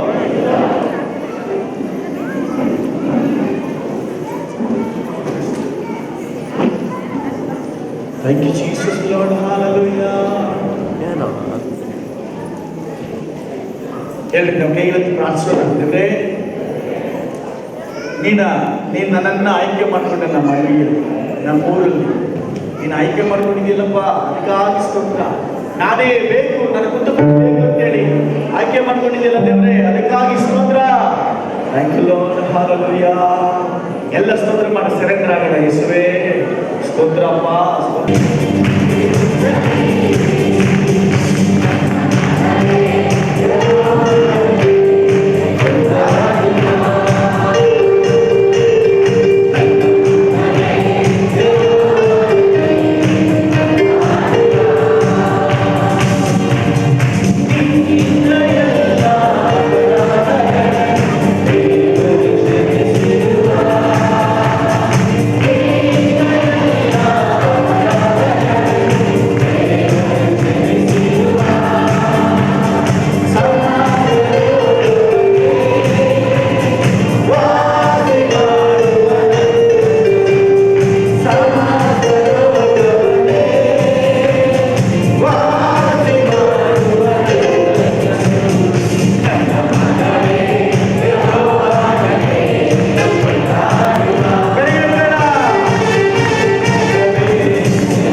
ಹಾಡನ್ನು ಹಾಡುವಾಗ ಕಾಣಿಕೆ ತೆಗೆದುಕೊಳ್ಳುತ್ತದೆ. ಕ್ರಿಸ್ತನಲ್ಲಿ ಜೀವಿಸುವೆ ಹಾಡನ್ನು ಹಾಡೋಣ. Thank you Lord, hallelujah.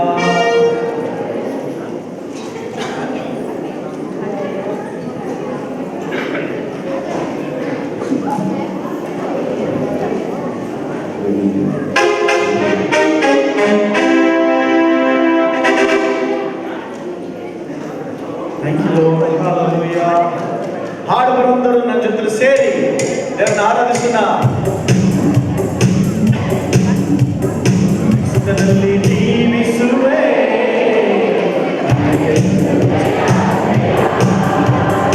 ಕ್ರಿಸ್ತನಲ್ಲಿ ಜೀವಿಸುವೆ,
ಕೆಲವು ಗೆದ್ದಂತಹ ವ್ಯಕ್ತಿಗಳು ಕೈಯನ್ನು ತೋರಿಸ್ತಾರೆ. ಗೊತ್ತಾ ಹೆಂಗ್ ತೋರಿಸ್ತಾರೆ? ಹಿಂಗ ಹೆಂಗ್ ತೋರಿಸ್ತಾರೆ? ತೋರಿಸ್ತಾರೆ. ಇದರ ಅರ್ಥ ಏನು? ನಾನು ಗೆದ್ಬಿಟ್ಟೆ. ಆಮೇಲೆ ಅವ್ರು ಯಾರೇ ಆಗಿರಲಿ ಹಿಂಗ್ ತೋರಿಸ್ತಾರೆ ಏನರ್ಥ? ಗೆದ್ದೆ ಅಂತೇಳಿ. ಆಮೇಲೆ ನೀವು ಹೆಚ್ಚಿನ ಹೇಳ್ತೀರ ನಾನು ಗೆದ್ದಿದ್ದೀನಿ ಅಂತೇಳಿ. ಗೆದ್ದವರು ಯೇಸು ಕ್ರಿಸ್ತನು, ಜಯ ಕೊಟ್ಟಿದ್ದು ನಮಗೆ, ಸುಲಭವಾದಂತ ಜಯ. ಆಮೇಲೆ ನಾವು ಯಾವ ಕಷ್ಟನೂ ಪಟ್ಟಿಲ್ಲ, ಯಾವ ದಾನನೂ ಮಾಡಿಲ್ಲ, ಆದ್ರೆ ಯೇಸು ಕ್ರಿಸ್ತ ಮೇಲೆ ನಂಬಿಕೆ ಇರೋದ್ರಿಂದ ಆತನ ಜಯದಲ್ಲಿ ನಾವು ಜಯವನ್ನ ಹೊಂದಿಕೊಂಡಿದ್ದೇವೆ. ಆಮೇಲೆ ಅದರಿಂದ ಜಯ ಹೊಂದಿದವರು ಮಾತ್ರ ನನ್ನೆದುರು ಸೇರಿ ಹಾಡ್ರಿ ಹಲ್ಲೆಲೂಯಾ. ನನ್ನ ರಾಜ ಮುಂದೆ ಸಾಗುವ, ಜಯದೋಜ ಹಾರಿಸುವ. ನನ್ನ ರಾಜ ಮುಂದೆ ಸಾಗುವ, ಜಯದೋಜ ಹಾರಿಸುವ. ಗಡಿಗಾರ ಕೈಯಲ್ಲಿದ್ದು, ಗಡಿಗಾರ ಕೈಯಲ್ಲಿದ್ದು, ನಾವು ಸನ್ನಾಡುವೆನು, ನಾವು ಸನ್ನಾಡುವೆನು. ಕ್ರಿಸ್ತನಲ್ಲಿ ಜೀವಿಸುವೆ, ಜಯ ಜಯ. ಕ್ರಿಸ್ತನಲ್ಲಿ ಜೀವಿಸುವೆ,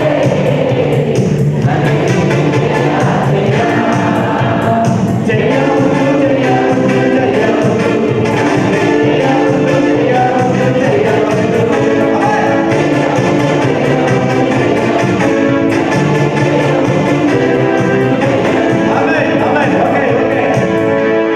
ನೀವೆಲ್ಲ ಬಲಗಡೆ ತಿರ್ಕೋಬೇಕು. ಒಂದ್ ಕಡೆ ಹಿಂಗೆ ಒಂದು ಕತ್ತಿ, ಇದು ಜಯದ ಸಂಕೇತ. ಬಲಗಡೆ ತಿರ್ಕೊಳ್ಳೋದು, ಬಲಗಡೆ. ಓಕೆ, ಸರಿನಾ? ರೆಡಿನಾ ಎಲ್ಲರೂ? ಅಜ್ಜಿ ಅಂದ್ರೆ ಮುಂದ್ಗಡೆ ಇರುತ್ತೆ, ಅಜ್ಜಿ ಅಂದ್ರೆ ಅಜ್ಜಿನವರು, ಹಿಂದ್ಗಡೆ ಇರುತ್ತೆ ಅಜ್ಜಿನವರು, ತಾತನವರು, ಈ ಕಡೆ ಅಜ್ಜಿ ಇರ್ತೀರಾ. ಕದಲ್ತಾ ಇಲ್ಲ, ಗಮನಿಸಿ ನೋಡ್ರಿ. ಒಂದ್ ಹೆಜ್ಜೆ ಮುಂದೆ ಹಾಕಿ, ಒಂದ್ ಕೈ ಕರಿ. ಜಯ ಉಂಟು, ಜಯ ಉಂಟು, ಜಯ ಉಂಟು, ನನಗೆ ಜಯ ಉಂಟು, ಜಯ ಉಂಟು, ನನಗೆ ಜಯ ಉಂಟು, ನನ್ನ ಮುಂದೆ ಸಾಗುವ, ಜಯದೋಜ ಹಾರಿಸುವ. ನನ್ನ ಮುಂದೆ ಸಾಗುವ, ಜಯದೋಜ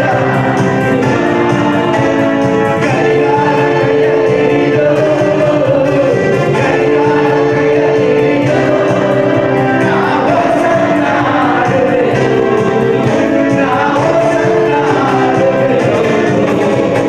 ಕ್ರಿಸ್ತನಲ್ಲಿ ಜೀವಿಸುವೆ, ಜಯ ಜಯ. ಕ್ರಿಸ್ತನಲ್ಲಿ ಜೀವಿಸುವೆ, ಜಯ ಜಯ. ಜಯ ಉಂಟು, ಜಯ ಉಂಟು, ಜಯ ಉಂಟು.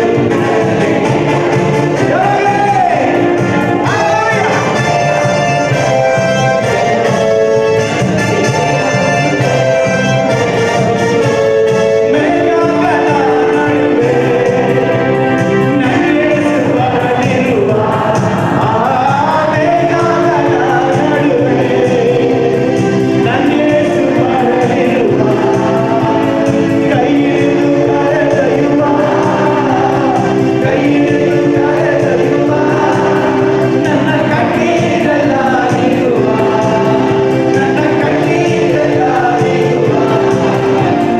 ಕ್ರಿಸ್ತನಲ್ಲಿ ಜೀವಿಸುವೆ. ಎಷ್ಟೋ ಹಲ್ಲೆಲೂಯಾ.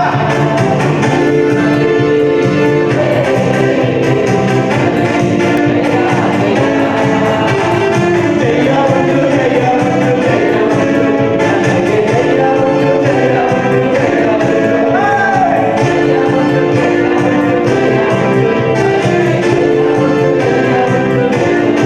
Amen, hallelujah. ಚಪ್ಪಾಳೆಲ್ಲ ಹಿಡಿದಾಗಿ ಜೋರಾಗಿ, ಇನ್ನೂ ಜೋರಾಗಿ. ಓ thank you Jesus Lord, hallelujah. ಯಾರ್ಯಾರು ಕತ್ತಿಗಳಿಂದ ಬಿಡುಗಡೆ ಹೊಂದಿದ್ದೀರೋ ಯೇಸು ನಾಮದಲ್ಲಿ, ಕೆಳಗಡೆ ಪಾದ, ಆ ಚೈನಿಂದ ಹಿಡಿದು ತಲೆಯಿಂದ ಚೈನ್ ತೊಟ್ಟು ಎಲ್ಲ ನೋವುಗಳು ಬಿಡುಗಡೆ ಆಗಿರ್ತದೆ. ಆಮೇಲೆ ಹೆಜ್ಜೆನ ನಂತರ ಈ ಪ್ರವಾದನೆ ವಾಕ್ಯವನ್ನ, ಯಾಕಂದ್ರೆ ಯೇಸು ನಮ್ಮ ಹೆಸರಲ್ಲಿ ಹೆಜ್ಜೆನ ಹಾಕುವಾಗ, ಒಂದು ಹೆಜ್ಜೆನ ಹಾಕುವಾಗ ಆ ಹೆಜ್ಜೆ ಕರ್ತನಿಗಾಗಿ ಮಹಿಮೆಗಾಗಿದ್ದಾಗ ಖಂಡಿತವಾಗ್ಲೂ ಆ ನೋವು ನಿನ್ನ ಬಾಧಿಸಲ್ಲ, ಅದು ನಿನ್ನ ಬಿಟ್ಟು ಹೋಗ್ತದೆ. ಹಲ್ಲೆಲೂಯಾ. ಪೇನ್ ಹೋಯ್ತು, ಕತ್ತು ನೋವು ಹೋಯ್ತು, ತಲೆನೋವು ಹೋಯ್ತು, ಮೊಣಕಾಲು ನೋವು ಹೋಯ್ತು. ಹಲ್ಲೆಲೂಯಾ. ಪಾದದಲ್ಲಿ ಇರುವಂತ ಎಲ್ಲ ನೋವುಗಳು ಬಿಡುಗಡೆ ಆಯಿತು. ರಾಜಾದಿ ರಾಜನ ಆರಾಧಿಸುವಾಗ ನೋವಿನ ಆತ್ಮಕ್ಕೆ ಏನು ಕೆಲಸ ಇಲ್ಲ. Amen. Hallelujah. Praise the Lord. ನಾವು ಯಾರಿಂದ ಹೋಗ್ತಾ ಇದ್ದೇವೆ? ಯೇಸುವಿನಿಂದ. ಆಮೆನ್. ನನ್ನ ರಾಜ ಮುಂದೆ ಸಾಗುವ, ಜಯಧ್ವಜ ಹಾರಿಸುವ. ಹಲ್ಲೆಲೂಯಾ.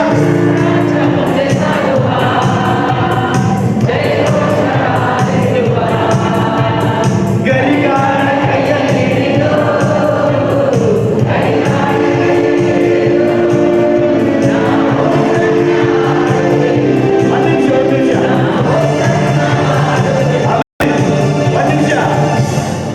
ಒಂದು ವೇಳೆ ಒಂದು ಸಾಲದ ಬಾಧೆಗಳಿರೋದ್ರಿಂದ ನೀನು ಓಸನ್ನ ಅಂತ ಹೇಳಕ್ ಆಗ್ತಾ ಇಲ್ಲ. ಒಂದು ವೇಳೆ ಮರಣದ ಭಯ, ದೆವ್ವದ ಭಯ, ಕಾಯಿಲೆಗಳ ಭಯ ಇರೋದ್ರಿಂದ ನೀನು ಓಸನ್ನ ಹೇಳೋದಕ್ಕೆ ಆಗ್ತಾ ಇಲ್ಲ. ಆದ್ರೆ ಇವತ್ತು ಗಮನಿಸಿರಿ, ಆಮೆನ್. ನೀನು ಸಾಲ ತೀರಿಸಿದ ಸಂತೋಷದಲ್ಲಿ, ನಿನ್ನ ನೋವು ಹೋಯ್ತು ಸಂತೋಷದಲ್ಲಿ, ನಿನ್ನ ಭಯ ಹೋಯ್ತು ಸಂತೋಷದಲ್ಲಿ ಉತ್ಸಾಹಭರಿತವಾಗಿ ಹೇಳೋಣ. ಆಮೆನ್. ನನ್ನ ರಾಜ ಮುಂದೆ ಸಾಗುವ, ಜಯಧ್ವಜ ಹಾರಿಸುವ. ಅಲಸೆ. ಅಲಕರೆ. ಗರಿಗಾರ ಕೈಯಲ್ಲಿ ಹಿಡಿದು, ಗರಿಗಾರ ಕೈಯಲ್ಲಿ ಹಿಡಿದು, ನಾವು ಸಣ್ಣ ಆಡುವೆನು, ನಾವು ಸಣ್ಣ ಆಡುವೆನು. ಕ್ರಿಸ್ತನಲ್ಲಿ ಜೀವಿಸುವೆ, ನನಗೆಂದು ಜಯ ಜಯ. ಕ್ರಿಸ್ತನಲ್ಲಿ ಜೀವಿಸುವೆ, ನನಗೆಂದು ಜಯ ಜಯ. ಜಯ ಉಂಟು, ಜಯ ಉಂಟು, ಜಯ ಉಂಟು, ನನಗೆ ಜಯ ಉಂಟು. ಎಲಸರೆ, ಜಯ ಉಂಟು, ಜಯ ಉಂಟು, ಜಯ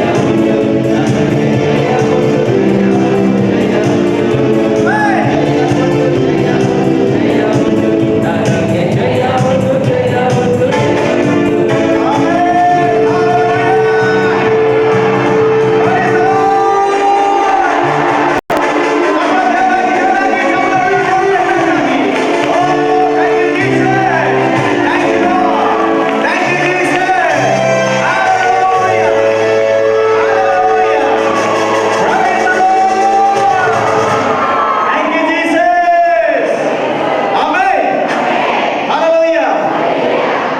ಕೊನೆಯ ಭಾಗಕ್ಕೆ ಬಂದಿದ್ದೀವಿ.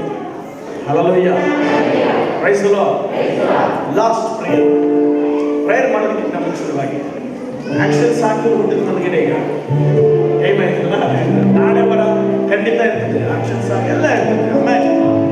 ನಾಳೆ ವಾರ ಕರ್ತನ ವಂದನೆ ಅಂದರೆ ರೆಕಾರ್ಡಿಂಗ್ ಸ್ಟಾಪ್. ನಾಳೆ ವಾರ ಕರ್ತನ ವಂದನೆ ಇರ್ತದೆ. ಯಾರು ನಿನಗೆ ಸ್ತೋತ್ರವಾಗಲಿ ಸ್ವಾಮಿ. ನಿಮ್ಮ ಮಕ್ಕಳ ಜೀವಿತದಲ್ಲಿ ದೇವರೇ ನಿಜವಾಗಿ ಅದ್ಭುತ ಕಾರ್ಯಗಳನ್ನು ಮಾಡಿರುವಂತ ಕ್ರಿಸ್ತನೇ ನಿನಗೆ ಸ್ತೋತ್ರವಾಗಲಿ ರಾಜ. ನಿನ್ನ ಮಕ್ಕಳನ್ನು ದೇವರೇ ಶಾರೀರಿಕವಾಗಿ, ಆರ್ಥಿಕವಾಗಿ, ಮಾನಸಿಕವಾಗಿ ದೇವರೇ ಕರ್ತನೆ ಎಲ್ಲಾ ಕ್ಷೇತ್ರದಲ್ಲಿ ಕರ್ತನೆ 30ರಷ್ಟಾಗಿ 60ರಷ್ಟಾಗಿ 100ರಷ್ಟಾಗಿ ದೇವರೇ ಇದುವರೆಗೆ ಆಶೀರ್ವಾದ ಮಾಡಿದಂತ ಸರ್ವಶಕ್ತನಾದ ದೇವರೇ ಮುಂಬರುವ ದಿನಗಳಲ್ಲಿ ನಿನ್ನ ಮಕ್ಕಳನ್ನು ಅಧಿಕವಾಗಿ ನಿನ್ನ ಆಶೀರ್ವಾದ ಮಾಡು ಸ್ವಾಮಿ. ಇವರನ್ನು ಇವರ ಕುಟುಂಬಗಳನ್ನ ದೇವರೇ ಮನೆಗಳನ್ನ ಕಟ್ಟು ರಾಜ ನಿನಗೆ ಸ್ತೋತ್ರವಾಗಲಿ ಸ್ವಾಮಿ. ಎಲ್ಲಾ ಶಾಪಗಳನ್ನ ನಜರೇತಿನ ಯೇಸುವಿನ ಹೆಸರಿನಲ್ಲಿ ಮುರಿತಾ ಇದ್ದೇವೆ ರಾಜ ನಿನಗೆ ಸ್ತೋತ್ರವಾಗಲಿ. ನಿನ್ನ ಪರಲೋಕದ ಆಶೀರ್ವಾದಗಳು, ನಿನ್ನ ಪರಲೋಕದ ಬಿಡುಗಡೆ ದೇವರೇ ನಿನ್ನ ಮಕ್ಕಳಲ್ಲಿ ದೇವರೇ ತುಂಬಿ ತುಳುಕಲಿ ರಾಜ ನಿನಗೆ ಸ್ತೋತ್ರವಾಗಲಿ. ಇಡೀ ಮಾಸ್ತಿ ಮಾಲೂರಲ್ಲಿ ಸ್ವಾಮಿ ಈ ಸಭೆಯನ್ನು ದೇವರೇ ನಿನ್ನ ಬೆಳಕಾಗಿಟ್ಟಿದ್ದಕ್ಕಾಗಿ ನಿನಗೆ ಸ್ತೋತ್ರ, ಉಪ್ಪಾಗಿಟ್ಟಿದ್ದಕ್ಕಾಗಿ ನಿನಗೆ ಸ್ತೋತ್ರ. ಹೇಳಿ ಬರುವಂತ ಎಲ್ಲ ಆತ್ಮಗಳಿಗೆ ದೇವರೇ ಬಿಡುಗಡೆಯನ್ನು ಒದಗಿಸಿಕೊಡುತ್ತೇವುದಾಗಿ ನಮ್ಮೆಲ್ಲರ ಪ್ರಾರ್ಥನೆ ಯೇಸುವೆ ದೇವರೇ ನಿನಗೆ ಕೇಳದಕ್ಕಾಗಿ ನಿನಗೆ ಸ್ತೋತ್ರ. ಯೇಸುವಿನ ಹೆಸರಿನಲ್ಲಿ ತಂದೆ, ಆಮೆನ್. ಕೊನೆ ಪ್ರಾರ್ಥನೆ ದೇವರೇ ನಿಮ್ಮ ಕಾರ್ಯಗಳಿಗೆ ಸ್ತೋತ್ರ. ಬೆಳಗ್ಗೆಯಿಂದ ನಡೆದಂತ ಎಲ್ಲ ಕಾರ್ಯಗಳಿಗಾಗಿ ಸ್ತೋತ್ರ, ಆರಾಧನೆಗಾಗಿ ಸ್ತೋತ್ರ, ಪ್ರಾರ್ಥನೆ ಕೋರಿಕೆಗಳನ್ನ ದೇಶಕ್ಕಾಗಿ ಜನಕ್ಕಾಗಿ ಪ್ರಾರ್ಥನೆ ಮಾಡೋದಕ್ಕಾಗ ಉತ್ತರ ಕೊಡೋದಕ್ಕಾಗಿ ಸ್ತೋತ್ರ, ಕೊಟ್ಟ ವಾಕ್ಯ ಭಾಗಕ್ಕಾಗಿ ಸ್ತೋತ್ರ, ಕೊಟ್ಟ ಕಾಣಿಕೆಗಳಿಗಾಗಿ ಸ್ತೋತ್ರ, ಆರಾಧನೆಗಾಗಿ ಸ್ತೋತ್ರ. ಅಪ್ಪ ಈ ವಾರವೆಲ್ಲ ಈ ಪವಿತ್ರ ವಾರದಲ್ಲಿ ಎಲ್ಲರೂ ಅಪ್ಪ ಎಲ್ಲ ಪ್ರಾರ್ಥನೆ ಪಾಲ್ಗೊಂಡು ನಾನು ಮಹಿಮಂತಾಗಿ ಬಂದಂತ ಪ್ರತಿಯೊಬ್ಬರನ್ನ ಆಶೀರ್ವಾದ ಮಾಡು, ಹೊಸದಾಗಿ ಬಂದವರನ್ನು ಆಳುಗಳನ್ನ ಆಶೀರ್ವಾದ ಮಾಡು, ಕಳೆದಿದ್ದರೂ ಸಾಕು ಜ್ಞಾಪಕ ಮಾಡು.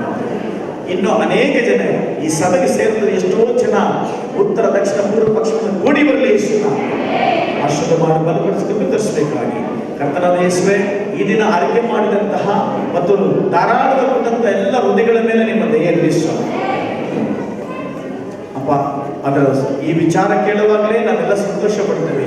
ಪರಲೋಕದಲ್ಲಿ ಇನ್ನೂ ನೀವು ಸಂತೋಷ ಪಡುವರಾಗಿದ್ದರೆ ನಿಮ್ಮ ನಾಮದ ಮಹಿಮೆಂಟಾಗಿ ಎಲ್ಲ ಗಣದ ಮಹಿಮೆ ನೀವು ಸಲ್ಲಿಸ್ತೀವಿ. ಯೇಸು ಕ್ರಿಸ್ತನಲ್ಲಿ ಬೆಳೆಯುತ್ತದೆ. ನನ್ನ ಮನೆಗೆ ನನ್ನ ಮನೆಗೆ